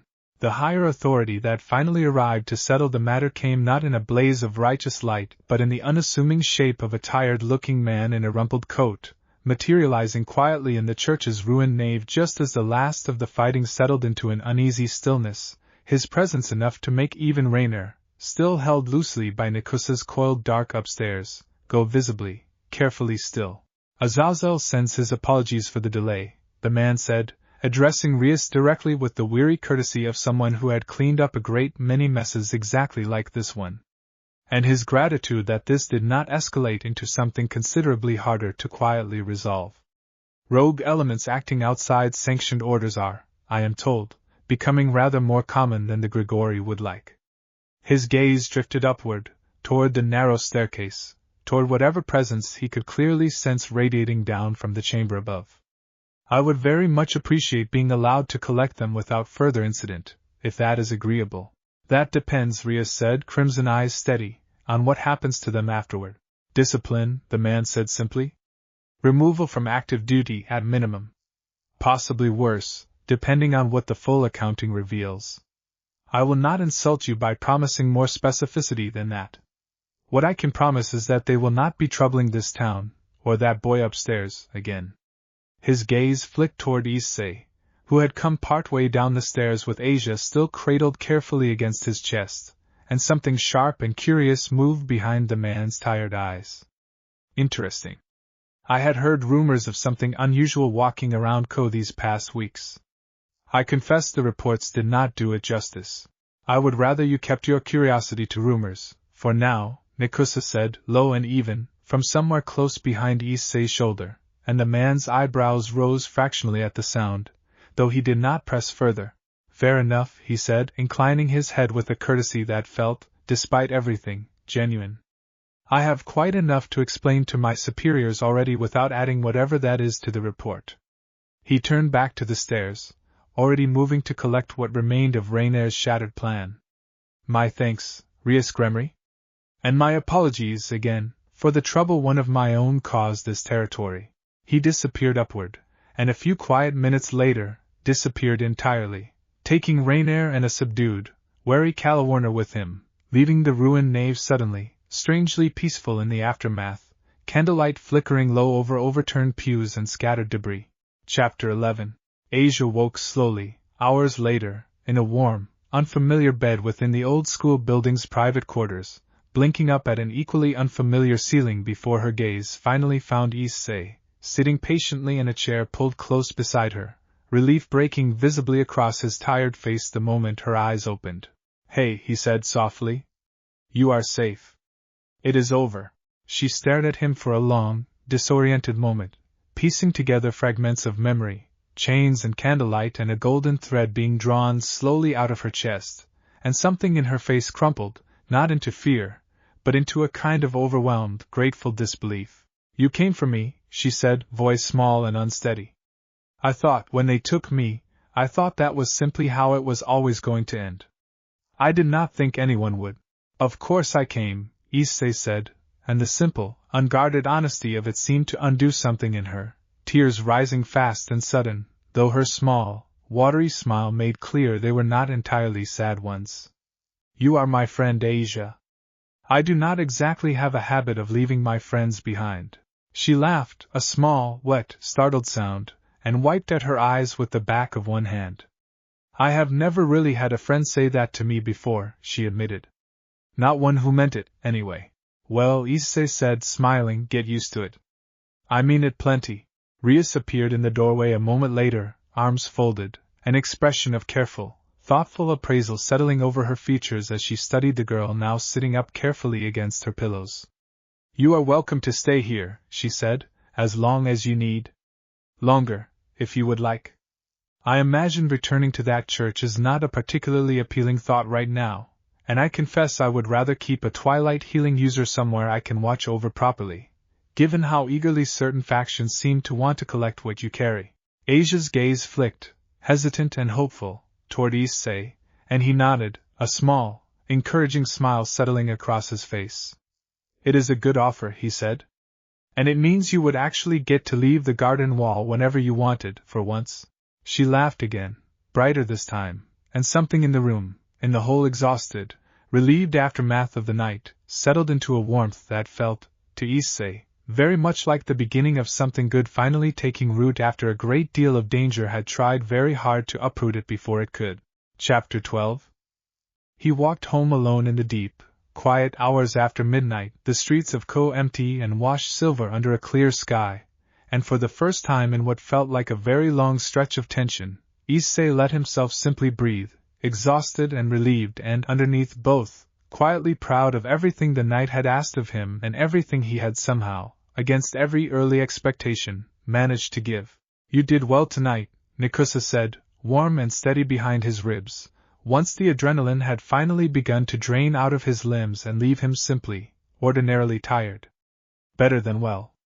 I do not think, 3 weeks ago, either of us would have believed you capable of standing that steady in front of a cornered, desperate enemy."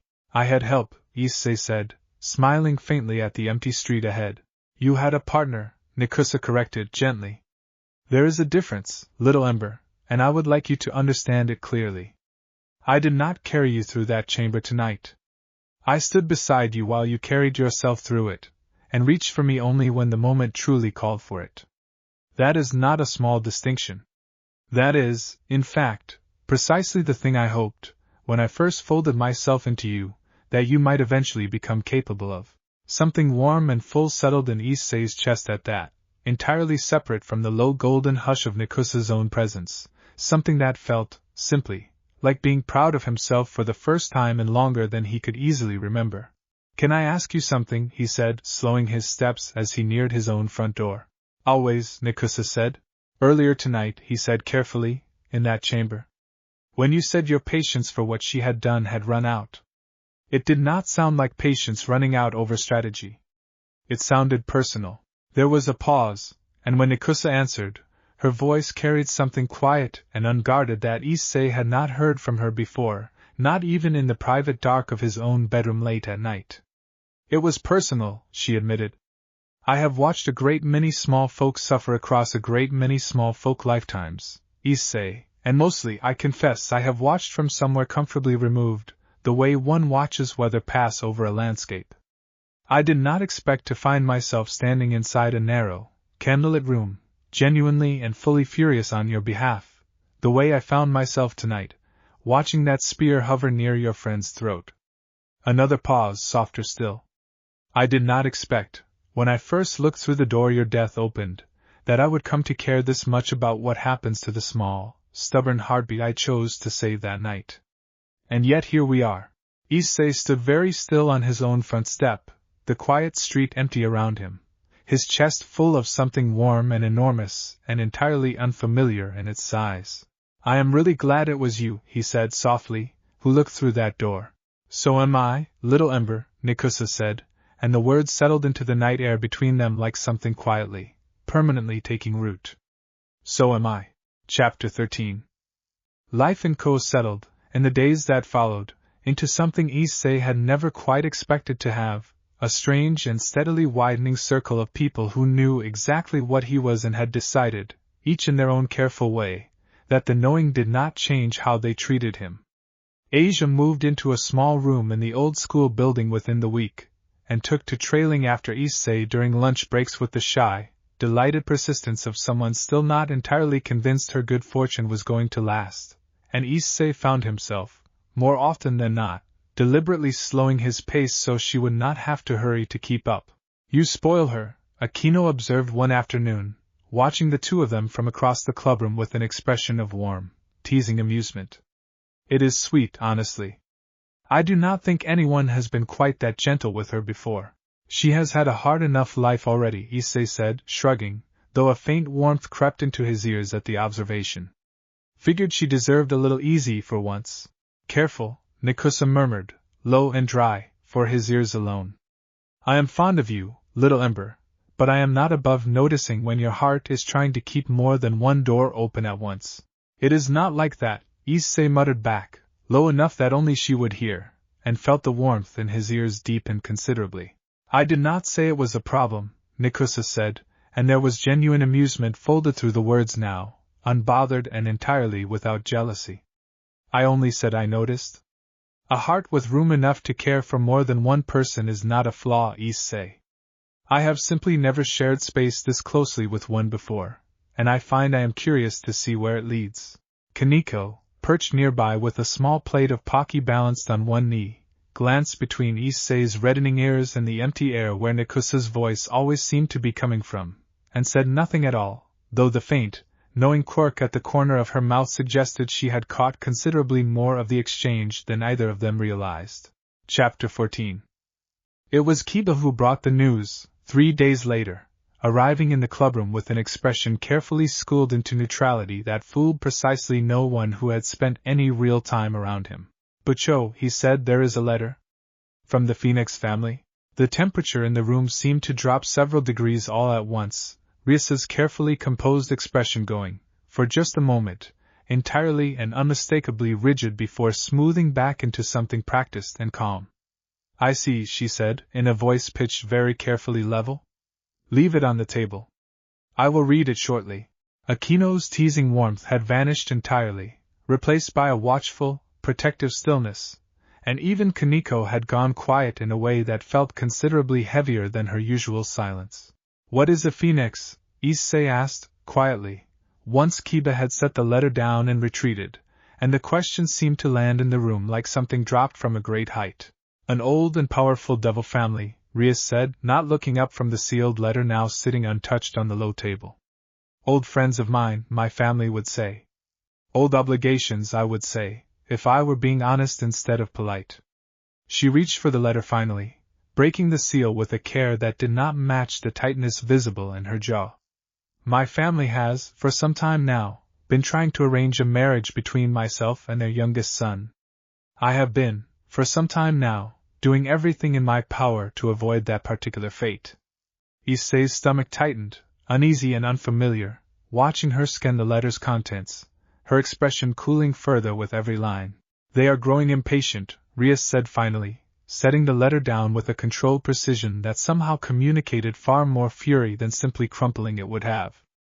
Reiser intends to visit personally, quite soon, to formalize the arrangement in person, whether I have finished stalling or not. Her crimson eyes lifted, finding Issei's across the room, something complicated moving behind them, weariness and resolve both. I am sorry. This is not the sort of complication I intended to introduce into your evening. Do you want to marry him? Issei asked, before he could stop himself, the question blunt and simple and entirely genuine. No, Ria said, without a moment's hesitation. Not even slightly. Then I do not really see the problem, Issei said, and something in the simple, stubborn certainty of it seemed to catch her off guard, her carefully composed expression cracking, briefly, into something almost like surprise, almost like the beginning of a smile. It is not quite that simple, in my world, she said, but I appreciate the sentiment more than you know.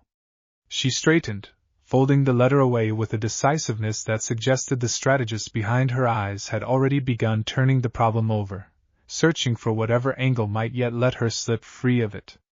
We will deal with Riser Phoenix when he arrives. For tonight, I would rather simply enjoy an evening where nothing tries to kill anyone.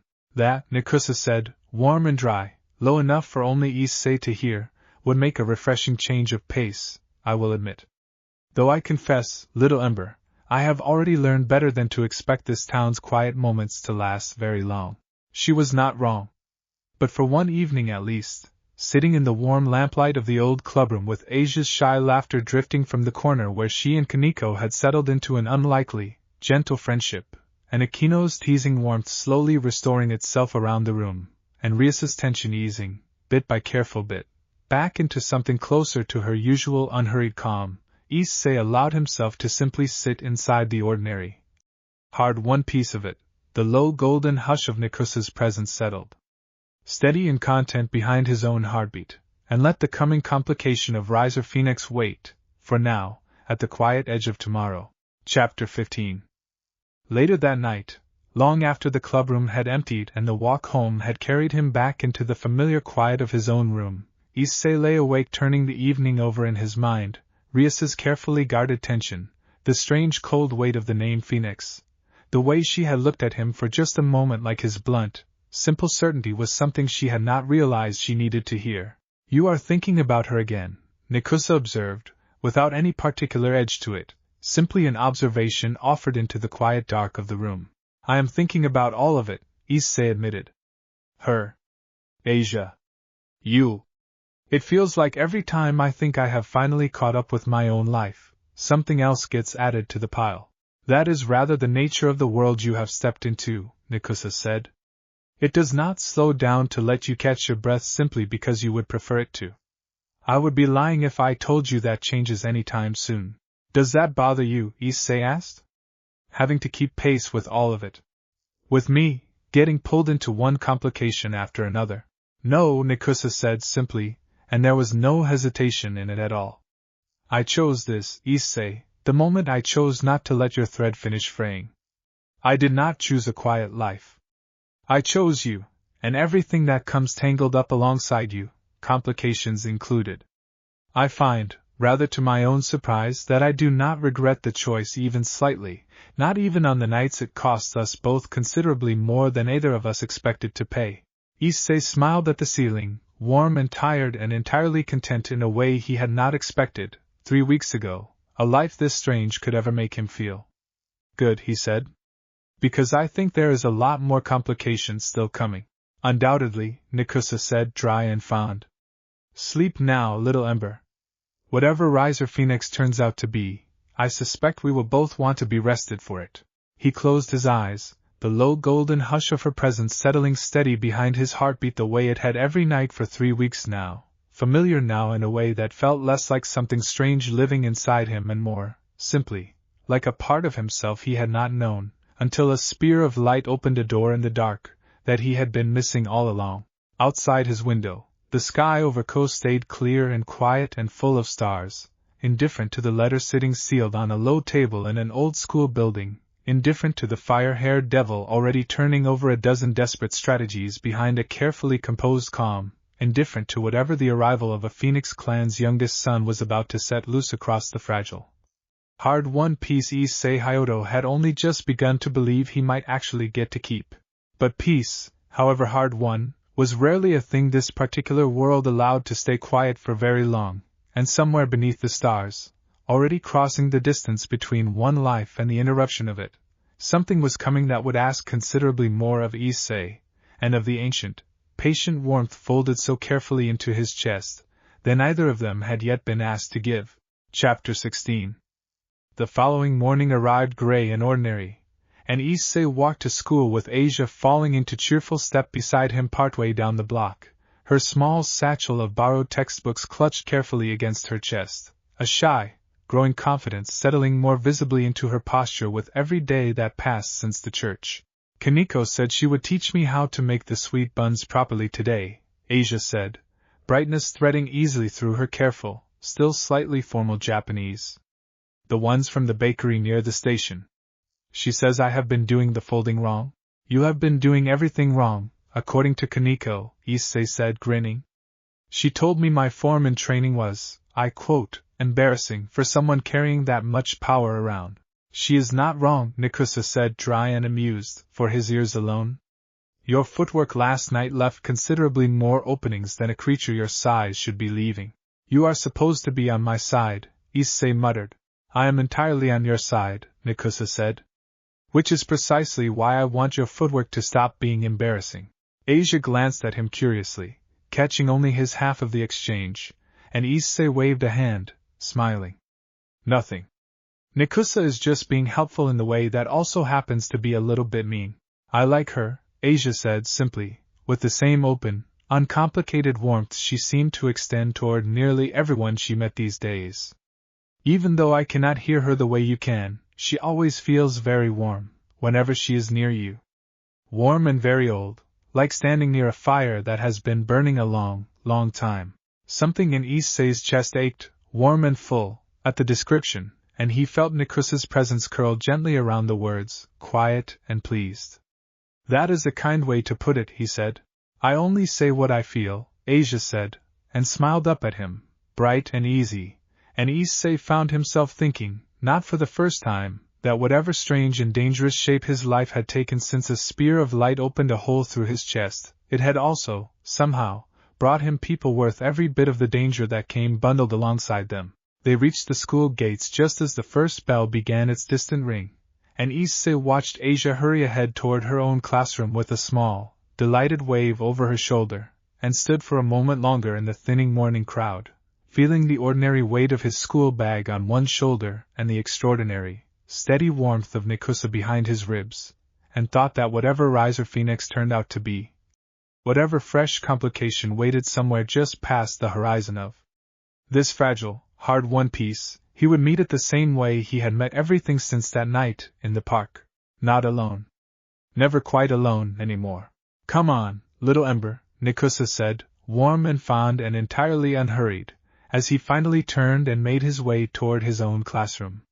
Let us go find out what today decides to ask of us. Chapter 17. He did not have to wait long to find out. Barely 2 days later, on an otherwise unremarkable afternoon with rain tapping lightly against the clubroom windows, the air near the center of the old room folded suddenly inward on itself, a wide circle of crimson light unfurling across the floor in a pattern considerably more ornate than the one Rias's own family crest usually traced, and out of it stepped a young man with hair the same fiery red as Rias's own, though his carried none of her quiet dignity, arranged instead into something deliberately, theatrically elegant, a smug, self-satisfied smile already fixed firmly in place before he had so much as finished materializing. Rias, he said, spreading his arms wide with the easy confidence of someone entirely unaccustomed to being told no. My darling fiancé. You could at least pretend to be pleased to see me. The clubroom's temperature seemed to drop several more degrees than the rain outside could account for, and Issei felt Nikusa go very still and very watchful behind his ribs, the low golden hush of her presence sharpening into something considerably more alert. Riser, Rias said, her voice carrying a controlled, icy politeness that fooled absolutely no one in the room about the fury simmering directly beneath it. How unexpected. I do not recall inviting you. An invitation, Riser Phoenix said, waving one hand dismissively, seems a rather unnecessary formality between family, does it not? Besides. His gaze swept the room, sliding briefly, dismissively, over Kiba, over Kaneko, over Akino, before finally settling, with a flicker of visible surprise, on Issei, standing near the window with his hands loosely at his sides and something coiled tense, and watchful behind his eyes. I heard the most curious rumor, traveling here. Something about a human boy in your territory carrying power the underworld has not seen the shape of in quite some time. I confess I did not entirely believe it, until just now. He is not part of whatever business brought you here, Ria said, sharp and immediate, stepping slightly, deliberately, between Riser's assessing gaze and Issei's watchful stillness. Is he not? Riser said, and something calculating moved behind his easy, arrogant smile, filing the observation away for later use in a manner that made the warmth behind Issei's ribs coil considerably tighter. How curious. I had heard you were stalling our arrangement with excuses about territorial obligations, Rias, not collecting unusual pets. He is not a pet, Issei said before he could stop himself, the words coming out flat and hard, and Riser's gaze swung back toward him with an expression somewhere between amusement and mild, condescending interest. Ah, Riser said, it speaks. How novel. He turned back to Rias, dismissing Issei from his attention with the same easy carelessness he had greeted the whole room with, and Issei felt, distinctly, Nikusa's presence bristle at the slight, though she said nothing aloud. In any case, my darling fiancé, I did not come all this way to discuss your peculiar collection of oddities. I came to formalize where our families settled long ago. You will marry me, Rias, and this territory of yours will finally have the proper backing it deserves, rather than whatever ragtag arrangement you have cobbled together in the meantime. His gaze flicked, briefly, dismissively, back toward Issei and the rest of the room. I trust you will not make this more difficult than it needs to be. I will make it exactly as difficult as it needs to be, Rias said, crimson eyes flashing, which is to say, entirely and completely impossible, for as long as I have any say in the matter. Riser's smile did not falter, though something colder moved briefly behind it. We shall see about that, he said, and the crimson circle beneath his feet began to glow once more, drawing him back toward wherever he had come from. I will return soon enough, Rias, with rather less patience for excuses. I would suggest you use whatever time remains wisely. His gaze found Issei once more, one last time, lingering, calculating, before the light finally swallowed him whole. And you, boy, whatever you are, I would think carefully about which side of this you decide to stand on, when the choosing finally comes. The circle faded, and the clubroom fell into a heavy, ringing silence, rain still tapping soft and steady against the windows, and Rias stood very still at the center of it, fists clenched tight at her sides, crimson eyes fixed on the empty space where Riser Phoenix had stood, before finally, slowly, unclenching her hands and turning to face the rest of them. I am sorry, she said, quiet and tired in a way Issei had never quite heard from her before. I had hoped to keep all of you out of this particular complication a while longer. We are not staying out of it, Issei said, immediate and certain, and felt Nikusa's warmth curl in firm agreement behind his ribs. Whatever he is planning, whatever this arrangement actually means, you are not facing it alone. I already told you that once. I meant it then too. Something in Rias's carefully composed expression cracked, just slightly, just enough to let a flicker of genuine, grateful warmth through, before she straightened again, the strategist behind her eyes already, visibly, beginning to turn the shape of the coming fight over, searching for whatever angle might yet let her win it. Then I suppose, she said, we had better start preparing. Riser Phoenix does not make idle threats, and I very much doubt he intends to give us very much time before he returns to collect on this one. Outside, the rain kept falling, steady and gray over the whole quiet, complicated shape of Ko, and Issei stood in the warm lamplight of the old clubroom, surrounded by the small, fierce, unlikely family he had somehow gathered around himself in 3 short weeks, and felt, beneath the fresh worry of whatever was coming next, a steady, stubborn certainty settle into place behind his own heartbeat, echoed a moment later in the low, warm voice of the ancient thing that had chosen, on a whim, not to let his story end on a park bench 3 weeks before. Whatever comes next, Nikusa said, quiet and sure, we will meet it the same way we have met everything else so far, Little Ember. Together. Act 3, Chapter 1. The woman who arrived 3 days later did not step through a crimson circle like Riser had, nor did she announce herself with theatrical flourish.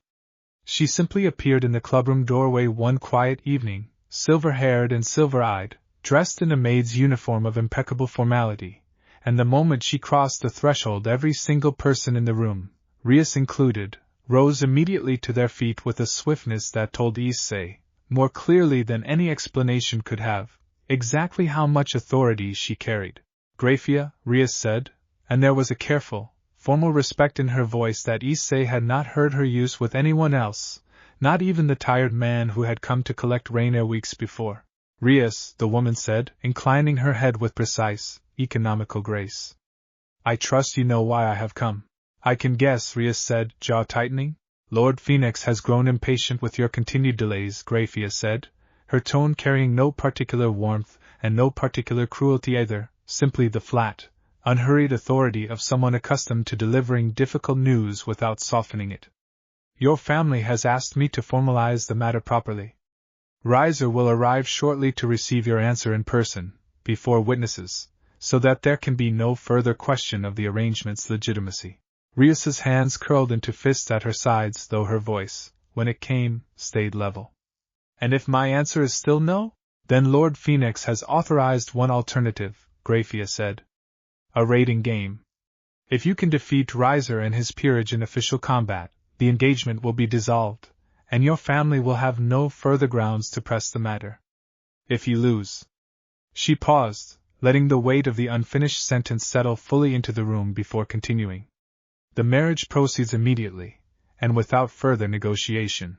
Issei felt the air in the room go tight and cold, felt Nikusa's presence sharpen behind his ribs into something alert and watchful, and watched Rias's expression shift, in the space of a single breath, from cornered fury into something calculating, considering, weighing an opportunity she had clearly not expected to be offered so plainly. A raiding game, Rias repeated, slowly. Against Riser's full peerage. My own peerage is barely half formed compared to his.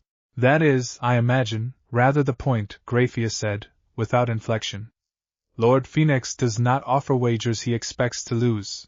Rias was quiet for a long moment, crimson eyes moving across the room, across Kiba's steady readiness, Akino's fierce, protective calm, Kaniko's small, unshakable stillness, and finally, lingering, across Issei, standing near the window with his jaw set and something fierce and certain already gathering behind his eyes. I accept, Rias said. Chapter 2. You cannot be serious, Issei said, the moment Grafia had departed and the clubroom door had closed behind her, rounding on Rias with a mixture of frustration and disbelief he did not bother hiding. Your own peerage against his full one?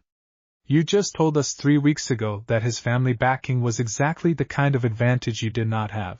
I am aware of what I said 3 weeks ago, Rias said, calm despite the tension still visible in her shoulders. I am also aware that the alternative to accepting this game is simply being married off without any further chance to fight it at all. Issei, I have spent months looking for any opening that might let me escape this arrangement cleanly. This is the first real one I have been offered.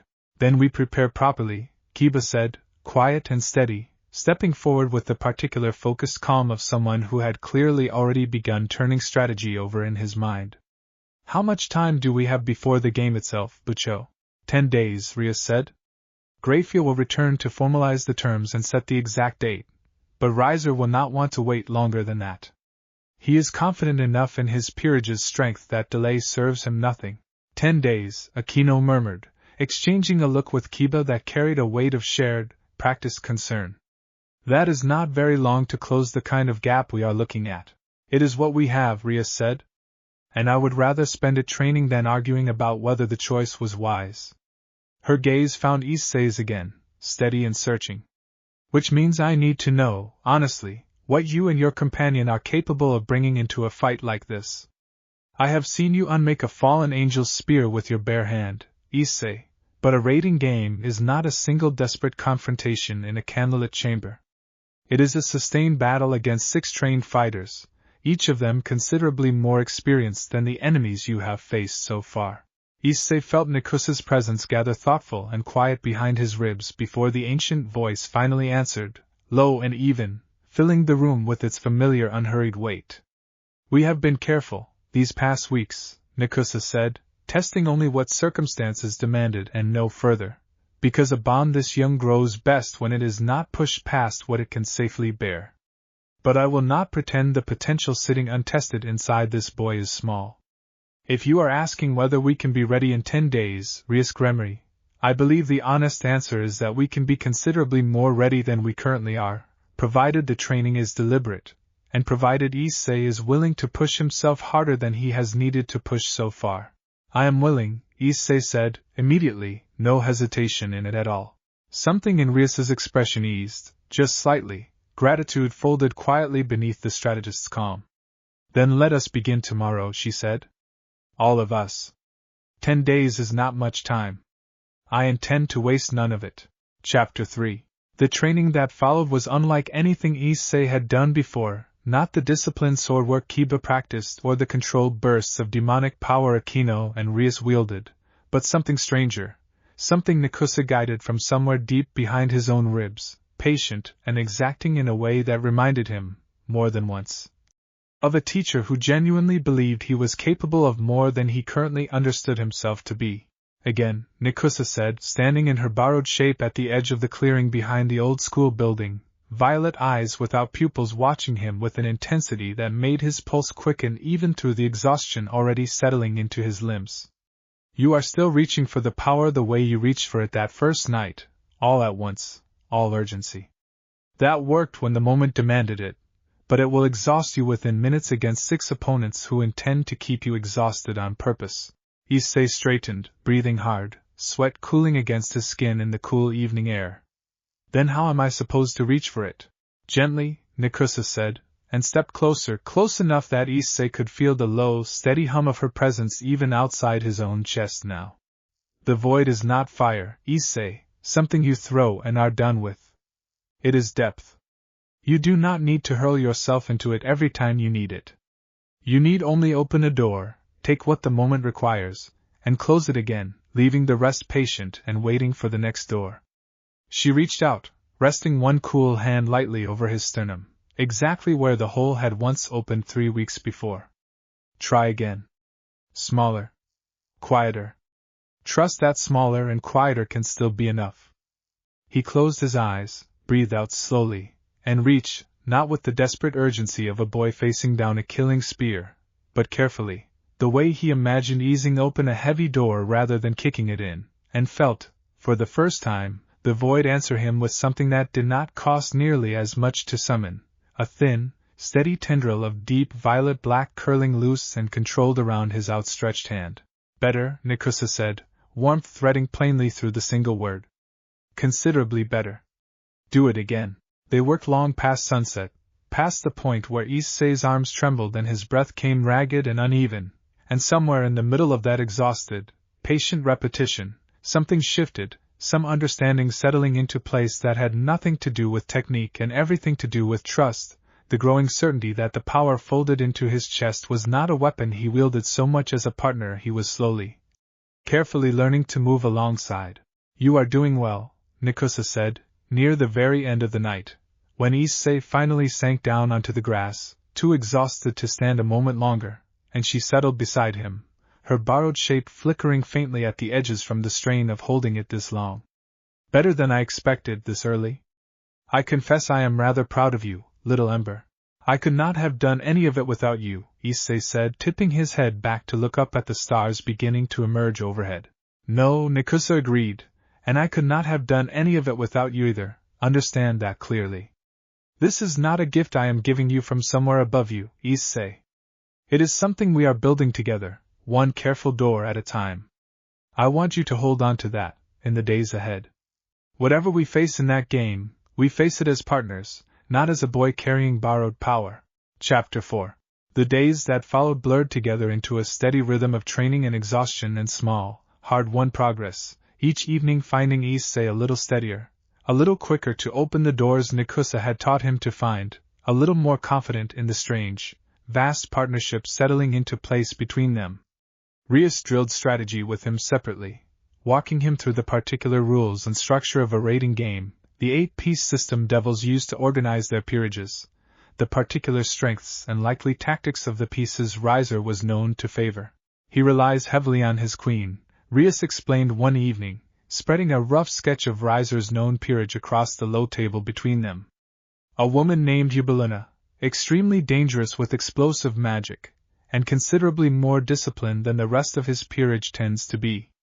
If we can neutralize her early, the rest of his pieces become considerably more manageable. And Riser himself? Issei asked. Difficult to kill outright, Ria said, frowning slightly at her own sketch. Phoenix clan members regenerate from almost any wound, given time and enough of their own power to draw on. It is why they are considered such valuable political matches, frankly, aside from the wealth. You do not simply defeat a phoenix through brute force. You have to outlast him, wear down his reserves faster than he can regenerate, or find some way to strike at something regeneration cannot easily fix. Issei considered that for a long moment, and felt Nikusa stir thoughtfully behind his ribs. What happens, he asked slowly, if the wound is not the kind of wound regeneration is built to fix? What if it is not physical at all? Rias's gaze sharpened with interest. Go on. The void does not injure the way a sword or a spear injures, Nikusa said, taking up the thought and carrying it forward with the same careful precision she brought to everything. It unmakes. It does not cut flesh, it simply declines to allow whatever it touches to continue existing in the shape it currently holds. I do not know for certain whether that would trouble a phoenix's regeneration the way conventional injury does, since I have never tested it against one, but I suspect it might prove considerably more stubborn to recover from than a burn or a broken bone. That, Ria said slowly, a fierce, focused light kindling behind her crimson eyes, might be exactly the kind of advantage we need. Riser will not be expecting it. His whole strategy assumes his regeneration makes him functionally unkillable in a contest like this. If that assumption turns out to be wrong, then his whole strategy falls apart at the exact moment he is relying on it most, Issei finished, and something fierce and certain settled into place behind his own chest, echoed a heartbeat later in the steady, approving warmth of Nikusa's presence. We will need to be careful, Ria said. Untested advantages can fail in ways we do not anticipate, and I would rather discover the limits of this one in training than in the middle of the game itself. But yes, I think you may have just found us our opening. Chapter 5. Asia found him alone in the training clearing on the 7th evening, well after the others had retired for the night, sitting exhausted in the grass with his knees drawn up to his chest, staring out at nothing in particular while Nikusa's presence rested quiet and steady behind his ribs. You should be resting, she said, settling down carefully beside him, her small healing light already gathering faint and green above her palm before he could protest. You have been pushing yourself very hard, these past days. I can feel it, even without Nikusa's gift to tell me so clearly. I have 3 days left before the game, Issei said, though he did not pull away as her light settled warm and soothing against the ache in his overworked shoulders. I do not really have the luxury of resting properly. You have the luxury of not collapsing before it even starts, Asia said, with a gentle firmness that had grown steadily more confident over the weeks since the church, and Issei found himself smiling despite the exhaustion, grateful, not for the first time, that she had ended up somewhere safe enough to let that quiet strength grow. Thank you, he said, once the worst of the ache had eased beneath her careful light. For this. For all of it, honestly. You have gotten a lot braver since I met you at that map, lost and half convinced the whole world was going to be unkind to you. Asia's cheeks colored slightly, pleased and a little shy. I had a good reason to get braver, she said. You believed I could be, before I really believed it myself. That matters more than you probably realize. They sat together in comfortable silence for a while, the stars slowly emerging overhead, and Issei felt, beneath the exhaustion, a warm and steady gratitude settle into his chest, for Asia's quiet kindness, for the strange, hard-won family gathered around him, for the ancient, patient presence that had chosen, weeks ago, not to let his story end on a park bench. Can I ask you something? Asia said, after a while, hesitant in a way that made Issei glance over curiously. Of course, Nikusa, she said carefully. The way you two are together.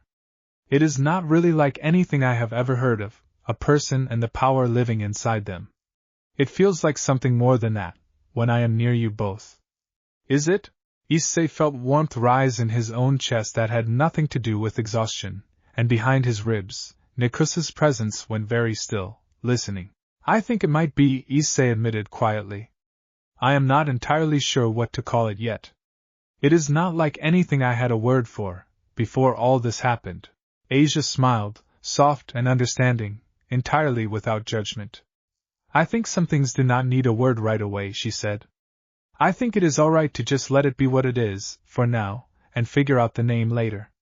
That is very wise for someone who spent most of her life behind a garden wall, Issei said, teasing gently, and Asia laughed, bright and easy, the sound carrying warm across the quiet clearing. Chapter 6. The eighth night brought a different kind of visitor to the training clearing, one Issei had not expected and did not, for the first several seconds, quite believe was real. He was midway through a slow, deliberate exercise, easing a door open and closed the way Nikusa had taught him, when a familiar voice, warm and cultured and carrying just the faintest edge of exhaustion, spoke from the clearing's edge. You have gotten considerably steadier, Ria said, stepping into the moonlight with her arms folded loosely, watching him with an expression he could not entirely read. I have been observing the last few sessions, from a distance. I did not want to interrupt Nikusa's teaching, but I confess I wanted to see the progress for myself. Bucho, Issei said, straightening, faintly self-conscious under the sudden attention. I did not realize you were watching. I make a habit of knowing exactly what resources I am bringing into a fight, Ria said, though there was a warmth in it that softened the strategist's edge considerably. And I confess, watching you tonight, I find myself less worried about that particular resource than I was 10 days ago. She crossed the clearing and settled onto the grass beside him, close enough that Issei felt a faint, unfamiliar flutter of nerves he did not entirely understand. Can I ask you something? She said, echoing, without realizing it, the same hesitant phrase Asia had used 2 nights before. Sure, Issei said.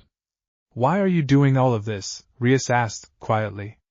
Training this hard, pushing yourself this far, for a fight that is not, strictly speaking, yours to fight.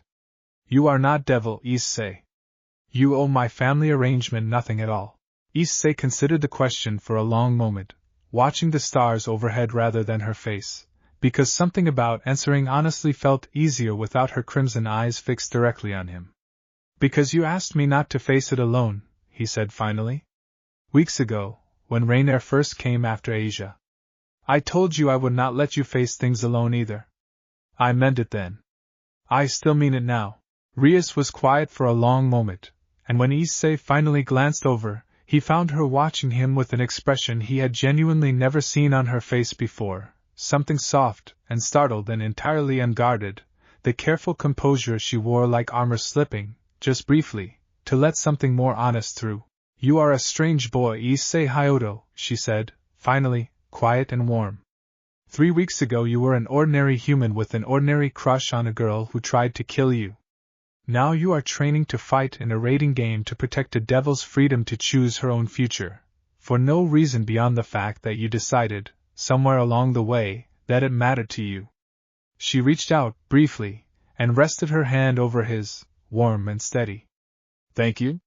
Whatever happens in 3 days, I want you to know that this, the fact that you chose to stand beside me in this, already means more than you probably realize.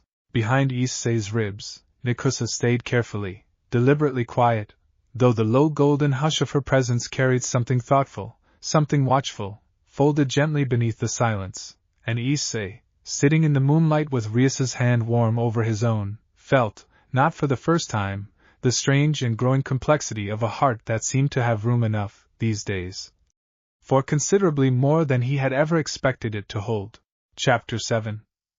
The day of the raiding game arrived cold and clear, and Issei stood with the rest of Rias's peerage in a wide, quiet chamber deep beneath the old-school building, a magical circle worked into the floor pulsing faint and steady with the power that would soon carry them into a constructed battlefield miles removed from anywhere ordinary students might stumble across the fighting. Remember the plan, Ria said, addressing the whole gathered peerage with a calm, focused steadiness that betrayed none of the nerves Issei suspected she must be carrying somewhere underneath. Kiba and Kaneko press the front, drawing attention and thinning their numbers where you can. Akino, I need you ready to support wherever the fighting grows heaviest. Issei. Her gaze found his, steady and certain. Eubelina is the priority.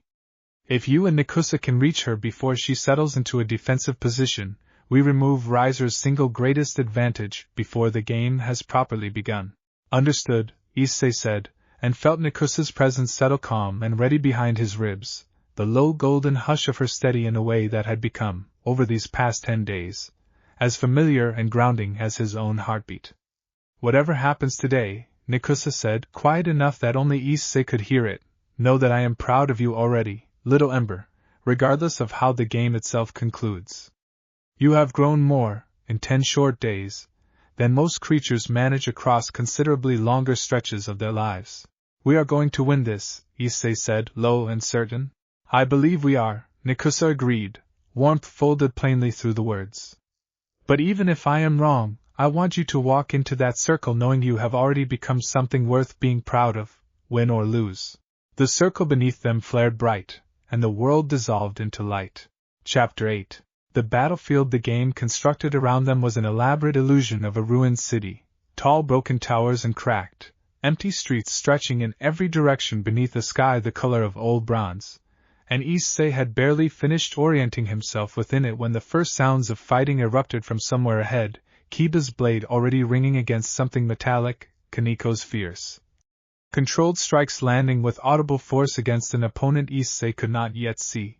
This way, Nikusa said, low and focused, guiding him with quiet certainty through the maze of broken streets. I can feel her, faintly, the one Rias called Eubelina. She is holding back from the front line, exactly as expected, waiting to unleash her strength once the initial chaos has drawn everyone else's attention. If we move quickly, we may reach her before she settles fully into position.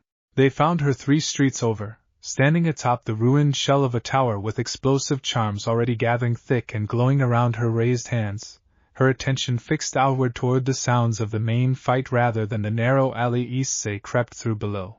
Now, Nikusa said, and Issei moved, fast and certain in a way that would have seemed impossible to him 10 days before, scaling the broken tower's crumbling face with a speed and steadiness the void folded quietly beneath his skin lent freely to the effort.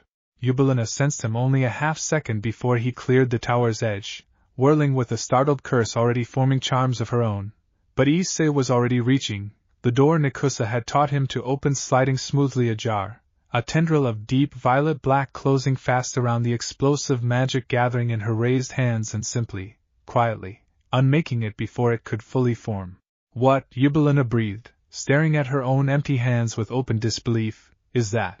Something you should surrender to quickly, Issei said, stepping fully onto the tower's ruined platform. The low golden hush of Nikusa's presence settled steady and ready around him. I do not particularly want to hurt you. But I will stop you, one way or another.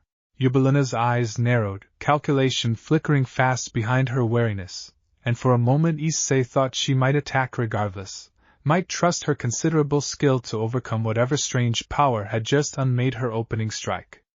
Then, with a slow, resigned exhale, she raised both hands, palms empty, a wry, rueful smile settling across her face. Raiser did warn me you were an unpredictable variable, she said. I confess I did not expect quite this unpredictable. She lowered herself carefully to sit against the tower's broken edge, hands still raised in clear surrender. I yield. For what it is worth, boy, that was rather impressively done.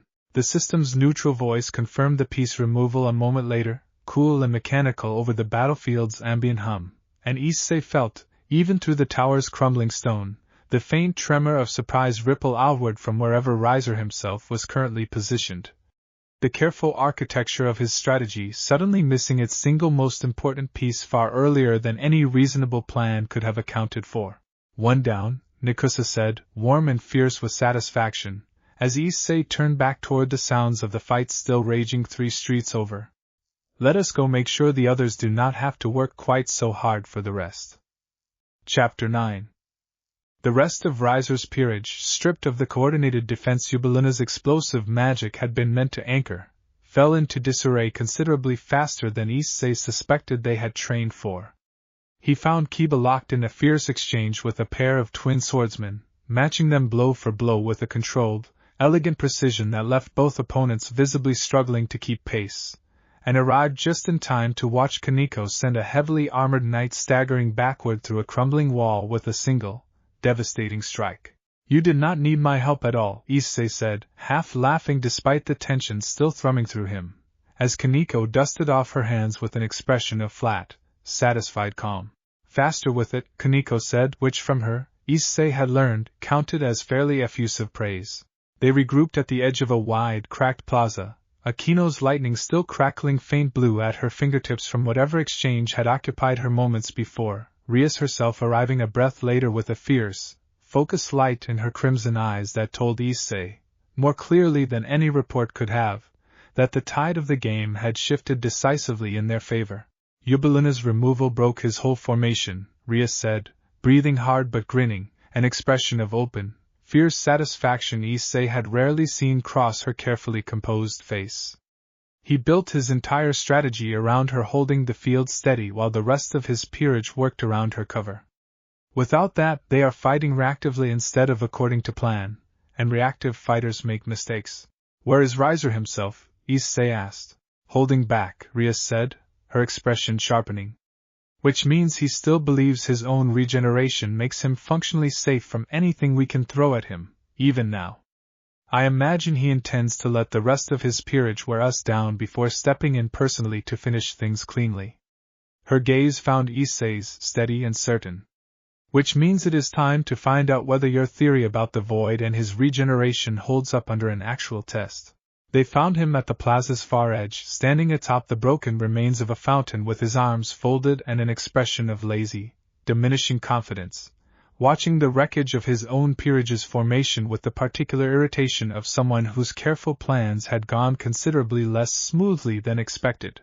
Rias, he said, as they approached, his easy arrogance visibly straining to hold its shape. I confess this is not quite the effortless victory I had anticipated bringing home to the family. Your little collection of oddities has proven rather more troublesome than the reports suggested. Surrender now, Rias said, and save yourself whatever comes next. Riser's laugh was sharp, forced, brittle at the edges. Surrender, he repeated. To you?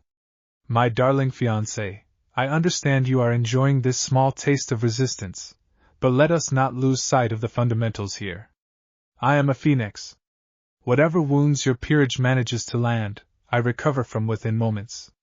You cannot win a war of attrition against something that does not stay wounded long enough to lose. That, Issei said, stepping forward, the low golden hush of Nikusa's presence gathering focused and ready behind his ribs, is exactly the assumption I am hoping you are wrong about. Riser's gaze flicked toward him, something between contempt and wary curiosity moving behind his composed features. Ah, he said. The oddity speaks again. Very well, boy. Let us test your theory properly, shall we, since you seem so eager to. Chapter 10.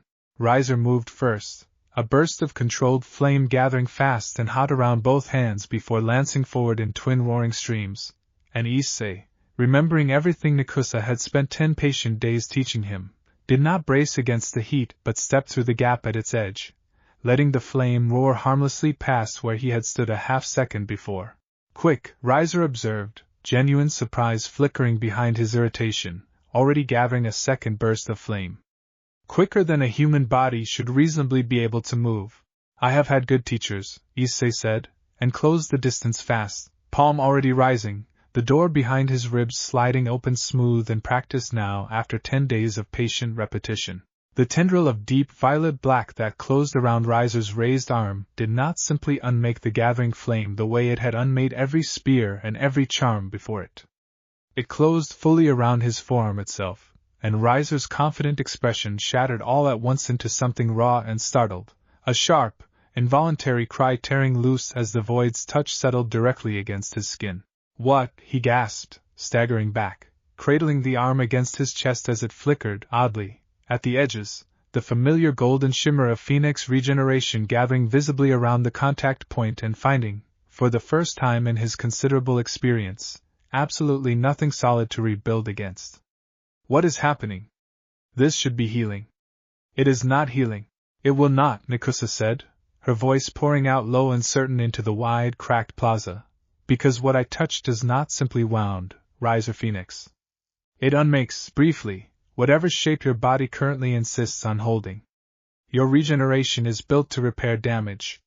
It was never built to argue with something that has decided, for a moment, that the damage was never the point in the first place.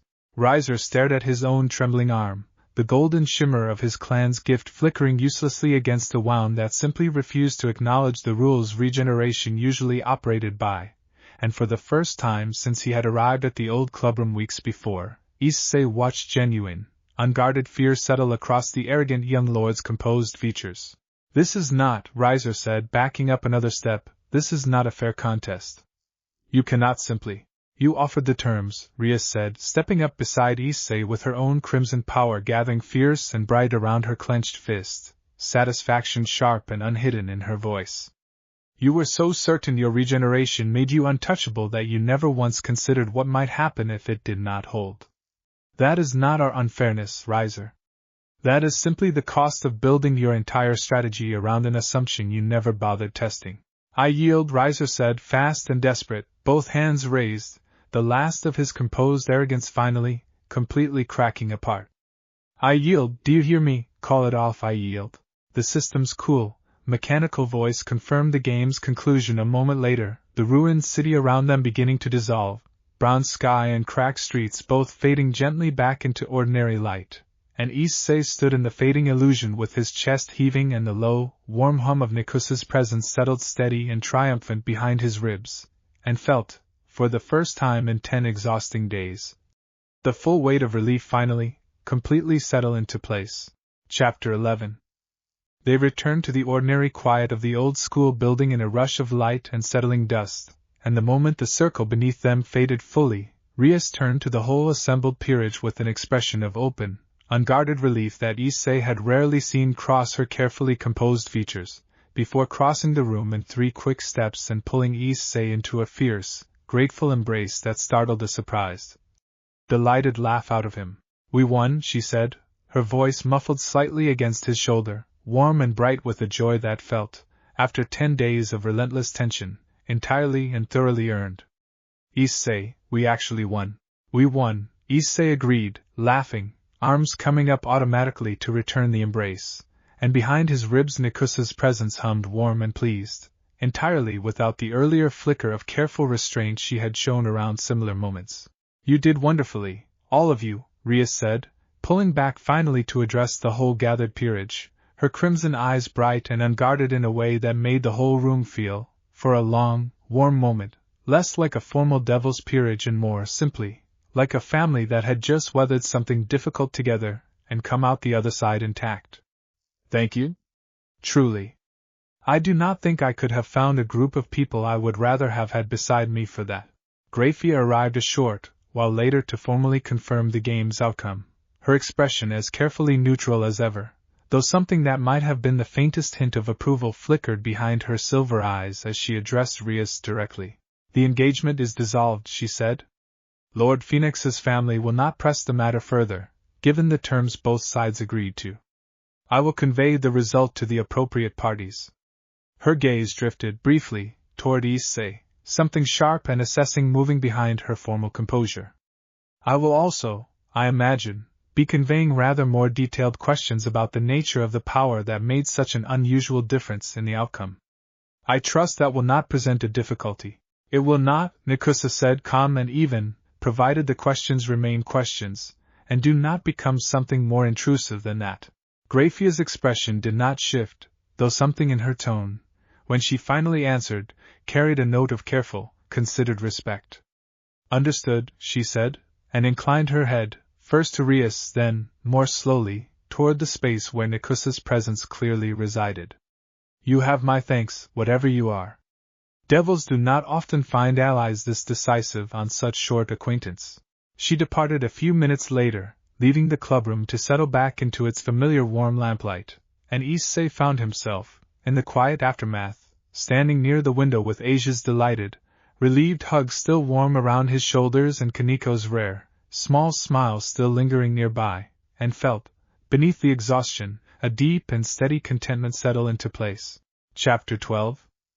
He walked home alone that night, the streets of Ko washed silver and quiet under a clear sky, exhaustion pulling heavy at his limbs in a way that felt, for once, entirely earned rather than frightened, and somewhere along the familiar path, Nikusa's voice, warm and thoughtful, finally broke the comfortable silence that had settled between them. "You were remarkable today, little Ember," she said. "I want you to hear that plainly, without qualification. 10 days ago you could barely hold a door open for more than a few seconds without exhausting yourself. Today you unmade a phoenix's regeneration and walked away from the exchange steady on your feet. I could not have done any of it without you," Issei said, smiling faintly at the quiet street ahead. "No," Nikusa agreed, "and I want to be honest with you about something, now that the danger of today has passed and there is finally room for quieter thoughts." Her presence gathered, careful and deliberate, behind his ribs, and Issei slowed his steps, sensing something significant gathering in the pause. "I have watched you these past weeks, Issei, not simply as the vessel I chose to save that first night, but as someone I have come to care for in a way I did not fully expect when I first looked through the door your death opened. Today, watching you stand steady against Riser Phoenix, watching the fierce, stubborn certainty in you that refused to let fear decide the outcome, I found myself wanting, very badly, to tell you exactly how deeply that care has grown." Issei's steps stopped entirely, his heart suddenly loud in his own ears, standing alone on the quiet, moonlit street with a warmth blooming through his chest that had nothing to do with exhaustion at all. "Nikusa," he said, quiet and careful, "are you saying what I think you are saying?" "I am saying," Nikusa said, and her borrowed shape folded gently into being beside him then, violet eyes without pupils holding his gaze steady and unguarded in the moonlight, "that I have watched a great many small folk lifetimes pass across a great many small folk stories, and none of them, not one, has ever made me want to stay this badly, or hope this fiercely, or care this completely, the way 3 short weeks beside you have. I do not know precisely what to call what has grown between us, Issei Hyoudou.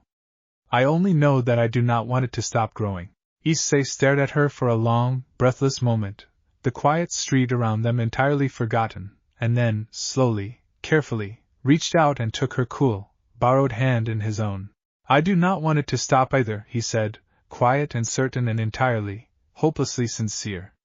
"I think I have known that for a while now. I just was not sure how to say it." Her smile, when it came, was soft and unguarded and entirely without the ancient, careful distance she had worn the very first night she had shown him this borrowed shape, and standing together on the quiet, moonlit street, exhausted and victorious and finally, honestly certain of what had grown between them, Issei Hyoudou and the Queen of the Void allowed themselves, for one long, warm moment, to simply be exactly what they had become. Chapter 13. The days that followed carried a lightness into Ko that Issei had not realized, until it arrived, how badly the whole peerage had been missing. Rias moved through the old clubroom with a freedom in her shoulders that had not been there before, unburdened for the first time in longer than Issei suspected she would readily admit, and even Riser, in the strange, complicated way devil politics sometimes worked, sent a formal note of grudging respect a week later, admitting, with what Rias called uncharacteristic humility for a phoenix, that he had underestimated exactly what her peerage was capable of. "I almost feel bad for him," Issei admitted one afternoon, reading over Rias's shoulder as she skimmed the note with an expression somewhere between amusement and lingering irritation. "Do not," Rias said, dry and unimpressed. "He will recover. Phoenixes always do, given time. I imagine he will simply go find someone else's engagement to make miserable instead." Asia, curled comfortably in the corner armchair with a book Kaneko had recommended, glanced up with a soft, curious smile. "Are things really settled now? No more Phoenix, no more fallen angels, at least for a little while?"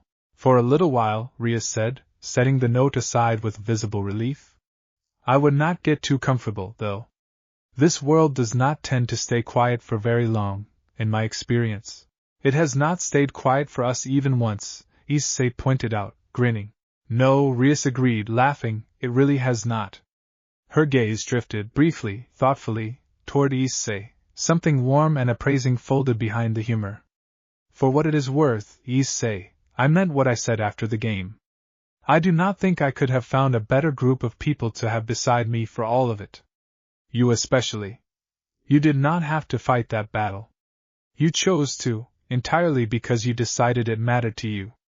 That is not a small thing, and I do not intend to forget it. Something warm settled in Issei's chest at that, and behind his ribs, Nikusa's presence hummed content and pleased, and he found himself, in the easy warmth of the crowded, familiar clubroom, thinking that whatever strange shape his life had taken since a spear of light opened a hole through his chest weeks before, he would not, given the chance to choose again, trade a single moment of it away. Chapter 14. That evening, walking home beneath a sky finally, fully clear of the tension that had hung over the past 10 days, Issei found himself slowing his steps near the same quiet fountain where everything had first begun, the water still throwing up the same silver arcs it had thrown up the night Yuma Amano asked him whether he would die for her, and stood for a long moment at its edge, feeling the weight of everything that had happened since settle quietly into something like peace rather than grief. You are thinking about that night, Nikusa observed, gentle rather than probing, settling beside him in her borrowed shape without needing to be asked. A little, Issei admitted. It is strange. I used to think about it, and just feel scared, or angry, or both. Now I mostly just feel grateful. If none of that had happened, I would never have found you. Never met Asia, or Rias, or any of them. Grief and gratitude are not always opposites either, Nikusa said, echoing, gently, the same lesson she had once offered him about fear and courage. You are allowed to hold both at once, Issei. The boy who almost died on this exact spot deserves to be mourned a little, even while the life that grew out of his almost dying deserves to be celebrated.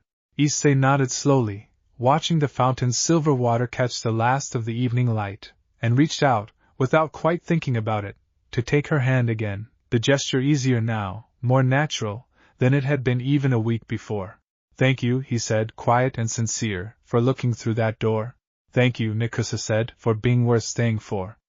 She turned to face him fully, violet eyes without pupils holding his gaze steady and warm in the fading light, and something passed between them, unhurried and certain, the quiet, settled understanding of two very different kinds of being who had found, against every reasonable expectation, that they fit together anyway. They stood together at the fountain's edge as the last color drained slowly from the sky, and somewhere far above Ko, unnoticed and unremarked, the ordinary machinery of the world kept turning, indifferent to the strange, ancient love quietly taking root beside a fountain where, weeks before, a boy's story had almost ended far too soon. But it had not ended. It had only just begun, and whatever waited next, whatever fresh complication the world decided to fold into the strange, hard-won peace Issei Hyoudou had built for himself, he would meet it, he knew now, exactly the way he had met everything since that first terrible night.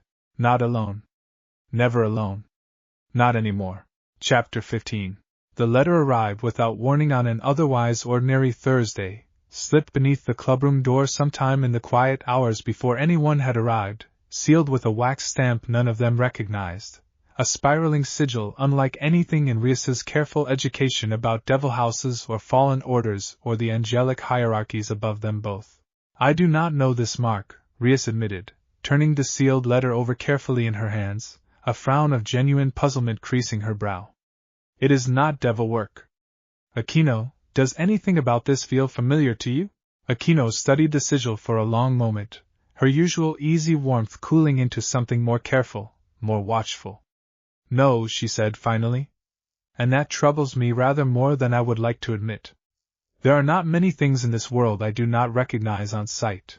Rias broke the seal carefully, and the room fell into a tense, waiting silence as she scanned the contents, her expression shifting, slowly, from puzzlement into something considerably harder to read, wariness and curiosity both.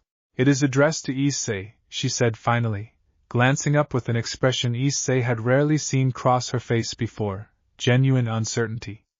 Not to me. Not to the peerage. Specifically to him. Me? Issei took the letter carefully, and behind his ribs, Nikusa's presence sharpened all at once into something alert and watchful, the low golden hush of her attention gathering tight and focused. Careful, she said, quiet and low. I do not like this, Issei. Whatever wrote this letter did not stumble across your name by accident. It knew exactly where to find you, and exactly which door to slip the message beneath, without a single one of us noticing until it was already inside. Issei read the letter slowly, and felt a cold, unfamiliar unease settle into his chest as the careful, elegant handwriting unfolded its message. To the boy who carries a fragment of the void, it read. I have watched your progress with considerable interest these past weeks. A human vessel bound to something as old and vast as what you carry is a rare enough occurrence that I confess I could not simply let it pass unremarked. I do not come as an enemy, though I understand your caution given everything you have already survived. I come instead with a question I suspect only you, and the ancient companion folded so carefully into your chest, are equipped to answer honestly. There are others like her, scattered and fragmented across ages your world has long since forgotten. I would very much like to discuss what that means, for both of you, before certain other parties with rather less patient intentions arrive at the same understanding I have already reached. I will call again soon, in a manner rather less easily ignored than a letter beneath a door. The letter was signed with nothing more than the same spiraling sigil that had sealed it, no name, no further explanation, and Issei read it through twice more before finally lowering it, his heart beating fast and uneasy in his chest. Others like you, he said quietly, to the space behind his own ribs. What does that mean, Nikusa? Are there more of you? More of the void, folded into other people? There was a long pause, longer than any silence Nikusa had left him with since the very first night, and when she finally answered, her voice carried something careful and guarded that Issei had never heard from her before, not even in the depths of her most private admissions. I do not know, she said finally, quiet and honest. I have been apart from the deeper void for longer than I have properly tracked, little Ember, and I confess I have never allowed myself to wonder, very seriously, what became of the rest of what I once was, before I folded a portion of myself into you. If this letter is telling the truth, it may be about to answer a question I have spent a very long time deliberately not asking myself. Chapter 16. Ria set the letter carefully on the low table, her expression settling into the focused, careful calm of a strategist confronting a variable she had not accounted for. I do not like this, she said. A power that can slip a message past every ward on this building without triggering so much as a flicker of alarm is not a power I want approaching Issei without considerably more preparation than we currently have. Agreed, Nikusa said, her voice carrying out into the room now, low and unusually tense. Whatever wrote that letter is either genuinely well-intentioned, in which case caution costs us little, or it is considerably more dangerous than it is choosing to present itself as, in which case caution may be the only thing standing between us and a mistake we cannot easily undo. What do we do? Issei asked, looking between Rias's careful frown and the empty air where Nikusa's presence rested. We wait, Rias said, after a moment's thought. And we prepare, as best we can, for whatever call is less easily ignored than a letter turns out to mean. I do not like operating on someone else's timeline, Issei, but I like operating blind even less, and right now that is precisely what we would be doing if we tried to force a confrontation before we understand what we are actually facing. Asia, who had been listening quietly from the corner armchair, set her book aside with a small, worried frown. Do you think it means you harm? She asked, looking toward Issei with open concern. I do not know, Issei admitted. But I do not think whoever wrote it needed to explain itself at all, if it wanted to simply attack. It could have just come after us directly, the way Raynare did, or Riser. It chose to write a letter instead. That has to mean something. It could mean patience, Nikusa said, quiet and thoughtful. Or it could mean confidence, the particular kind of confidence a creature carries when it does not believe a direct confrontation would end in its favor without careful groundwork laid first. I would not read too much comfort into a polite letter, little Ember. Some of the oldest and most dangerous things I have ever known were also, without exception, unfailingly courteous right up until the moment courtesy stopped serving their purposes. The room settled into a thoughtful, uneasy quiet, the warm lamplight of the clubroom suddenly carrying a weight it had not carried a few minutes before, and Issei found himself, sitting among the small, fierce family he had built for himself over these strange, eventful weeks, feeling for the first time since Riser's defeat the familiar cold shape of uncertainty settling back into place.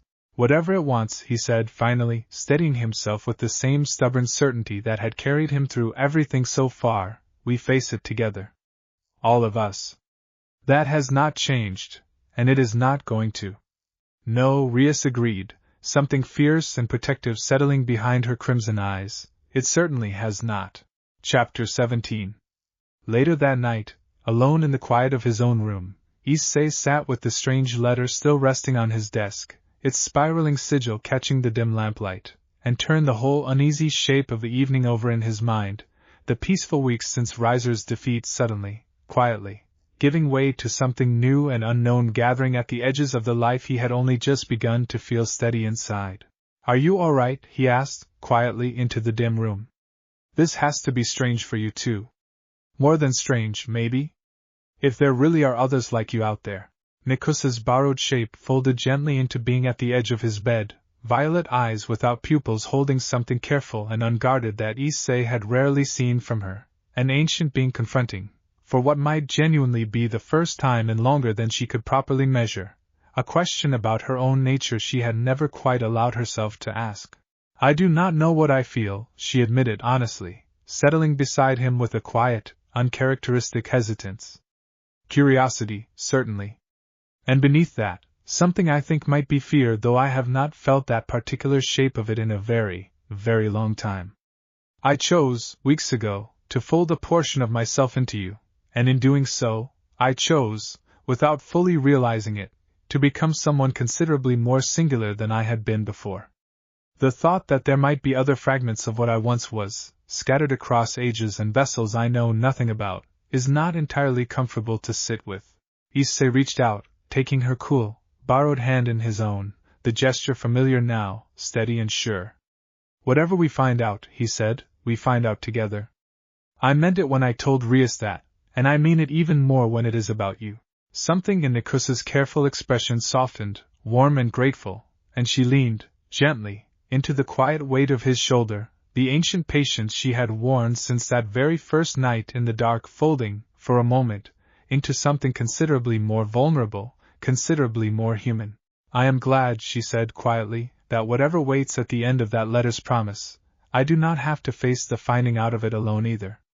She tilted her head up, meeting his eyes in the dim lamplight, and something warm and certain passed between them, unhurried and entirely without doubt. "Whatever comes next, little Ember, we will meet it the way we have met everything else so far. Together," Issei finished, quietly, and outside his window, the sky over Ko stayed dark and starlit and utterly indifferent to the strange, spiraling sigil now waiting, patient and unhurried, for whatever call it had promised would soon arrive, considerably less easily ignored than a letter slipped quietly beneath the door. Chapter 18. The call came 3 days later, not as a letter this time but as a change in the air itself, a pressure that settled over Ko sometime after midnight, subtle enough that Issei might have slept through it entirely had Nikusa's presence not gone suddenly, sharply alert behind his ribs, pulling him up out of sleep with a jolt that left his heart hammering before he had even opened his eyes. "Issei," she said, low and urgent, "wake up. Something has arrived. Something large, and old, and very carefully keeping itself from being noticed by anything less attentive than what I am." He was up and dressed within minutes, moving quietly through the dark house so as not to wake his parents, and found himself, a short while later, standing at the edge of the same park where everything had first begun, drawn there by a pull he could not entirely name. Some instinct folded quietly into the bond between them both. The fountain was still, the water for once not moving at all, frozen in place beneath a night sky that seemed, subtly, wrong, stars arranged just slightly out of their ordinary patterns, as though someone had drawn a curtain of careful illusion across the whole small clearing. "Show yourself," Issei said, into the unnaturally still air, his voice steadier than he felt. "You wanted to talk. I am here." A figure resolved slowly out of the shadow beyond the fountain, tall and cloaked in something that shimmered faintly at its edges, not violet black the way Nikusa's borrowed shape shimmered, but a deep, endless silver, like moonlight poured into fabric. When it lifted its head, the face beneath the hood was neither young nor old, either clearly male nor female, and its eyes, when they opened, held the same star-flecked depth Issei recognized instantly, uncomfortably, from the very first shape Nikusa had ever shown him. You came, the figure said, voice layered and strange, carrying an echo that did not quite match the shape of its mouth. I confess I was not entirely certain you would. Small folk vessels are often more cautious than that. Who are you? Issei asked, standing his ground even as every instinct screamed at him that whatever stood across the still fountain was considerably older and stranger than anything he had faced so far. A fragment, the figure said simply, much like the one folded so carefully into your own chest. I have worn a great many names across a great many ages, but you may call me Ashen, if a name would ease this conversation for you. Its star-flecked gaze shifted, briefly, toward the space behind Issei's ribs, something that might have been recognition, or grief, or both, moving across its strange, layered features. Hello, sister. It has been longer than either of us has properly counted. Nikusa's borrowed shape unfolded slowly into being beside Issei, her expression carrying a complicated mixture of caution and something raw, something that looked, to Issei's careful eye, almost like old, unhealed grief finally being asked to answer for itself. Ashen, she said, quiet and unsteady in a way he had never heard from her before. I did not think I would ever hear that name spoken aloud again. Nor did I expect to speak it, Ashen said, and something in the vast, layered voice softened briefly into something almost gentle. But the void does not stay quiet forever, sister, and word travels strangely across the long dark, when something as significant as a fragment choosing to root itself permanently into a small folk vessel finally happens. I came to see for myself whether the rumor was true. I find, now that I stand here, that I am rather glad it was. Issei glanced between the two ancient beings, feeling, for the first time in weeks, entirely out of his depth, and reached instinctively for Nikusa's hand, the familiar, grounding gesture steadying something in his own racing thoughts. What do you want? He asked, finally, when neither of them spoke further. You said in the letter there were things I needed to understand, before other parties reached the same conclusion you had. What did you mean by that? Ashen's star-flecked gaze turned back toward him, weighing, careful, and when it finally answered, the vast layered voice carried a warning Issei felt settle cold and heavy into his chest. I meant, Ashen said, that you are not the only vessel a fragment of the void has ever chosen, little ember, as my sister has apparently taken to calling you. And not every fragment who has made that choice did so as gently, or as willingly, as she did. There are things stirring in the deeper dark that have heard the same rumor I heard, and considerably fewer of them are coming simply to talk. The still fountain behind him seemed, for a moment, to hold its breath along with the whole quiet clearing, and Issei, standing between an ancient stranger wearing his own lover's face and the low golden hush of Nikusa's tense, watchful presence, understood, with a cold and certain clarity, that whatever peace the past few weeks had allowed him to believe in was about to be tested by something considerably larger, and considerably older, than anything Koa's quiet streets had thrown at him so far. Chapter 19. What kind of things? Issei asked, his voice steady despite the cold weight settling deeper into his chest with every passing second. You said they are not coming to talk. What are they actually coming to do? Ashen was quiet for a long moment, star-flecked eyes drifting briefly toward Nikusa, some silent, ancient communication passing between them that Issei could not fully follow. Collect, Ashen said finally. Or unmake, depending on which of them arrives first, and how patient they are feeling when they do. A fragment of the void bound willingly into a small folk vessel is a rare thing, little ember, rare enough that certain older, hungrier pieces of what my sister and I both once belonged to would very much like to understand exactly how it was accomplished. Some out of curiosity. Others, I am sorry to say, out of considerably less generous motives. How much time do we have? Nikusa asked, her voice tight with a tension Issei had never heard from her before, not even in the depths of Riser's rating game. Less than either of us would like, Ashen said. I came ahead of the rest, sister, because I wanted you to hear this from someone who remembers what you once were, rather than from something that only sees what you have become as an opportunity. But I will not pretend my head start buys you very much time. Weeks, perhaps. Not longer. Issei felt Nikusa's hand tighten around his own, and looked over to find her expression caught somewhere between fierce protectiveness and old, complicated grief. The ancient calm she had worn so steadily since that first night finally, visibly, cracking under the weight of a threat considerably larger than anything either of them had yet faced together. Then we use the weeks we have, Issei said, firm and certain, drawing both their attention back toward him. We prepare. We tell Rias, and the others, everything you have just told us, because I am done facing things without them at my back. And whatever comes for us when the weeks run out, they are going to find out exactly how hard we intend to make that collection. Something shifted behind Ashen's star-flecked eyes, surprise, and beneath it, something that looked almost like respect. You have chosen well, sister, Ashen said, quiet and thoughtful, addressing Nikusa directly now. I confess I did not expect a small folk vessel to meet news like this with quite this much steadiness. He has surprised me rather consistently, these past weeks, Nikusa said, and despite the tension still tight in her voice, something warm and proud slipped through underneath it, steadying her further as she said it. I imagine he will continue to. Ashen's cloaked form began to fade slowly back into the shadow beyond the fountain, the unnaturally still water beginning, gradually, to move again as the strange, quiet illusion covering the clearing eased back toward ordinary night.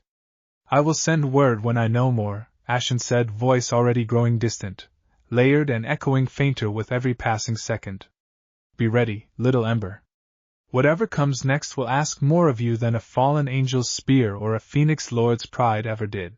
And then the clearing was simply empty again, the fountain's water dancing silver and ordinary beneath a sky that had settled back into its familiar, unremarkable pattern, and Issei stood alone with Nikusa in the quiet dark, the weight of everything Ashen had just told them settling heavy and certain into the space where, weeks before, a spear of light had first opened a door either of them had ever expected to walk through together. We should go tell Rias, Issei said, finally, quiet and steady.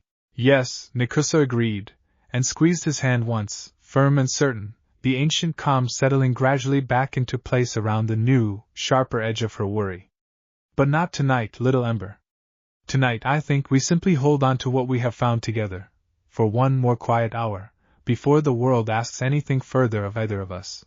Issei nodded, and together they stood at the fountain's edge a while longer, the water dancing silver and unhurried beside them, and somewhere far above Ko, unseen and unremarked, the vast and ancient dark that had once dreamed Nikusa into being stirred, slowly, with the first distant tremors of something considerably larger than either of them had yet been asked to face, patient and old and already, quietly, beginning to close the distance toward the small, stubborn heartbeat that had, somehow, against every reasonable expectation, become worth crossing all that distance for. Thanks for listening.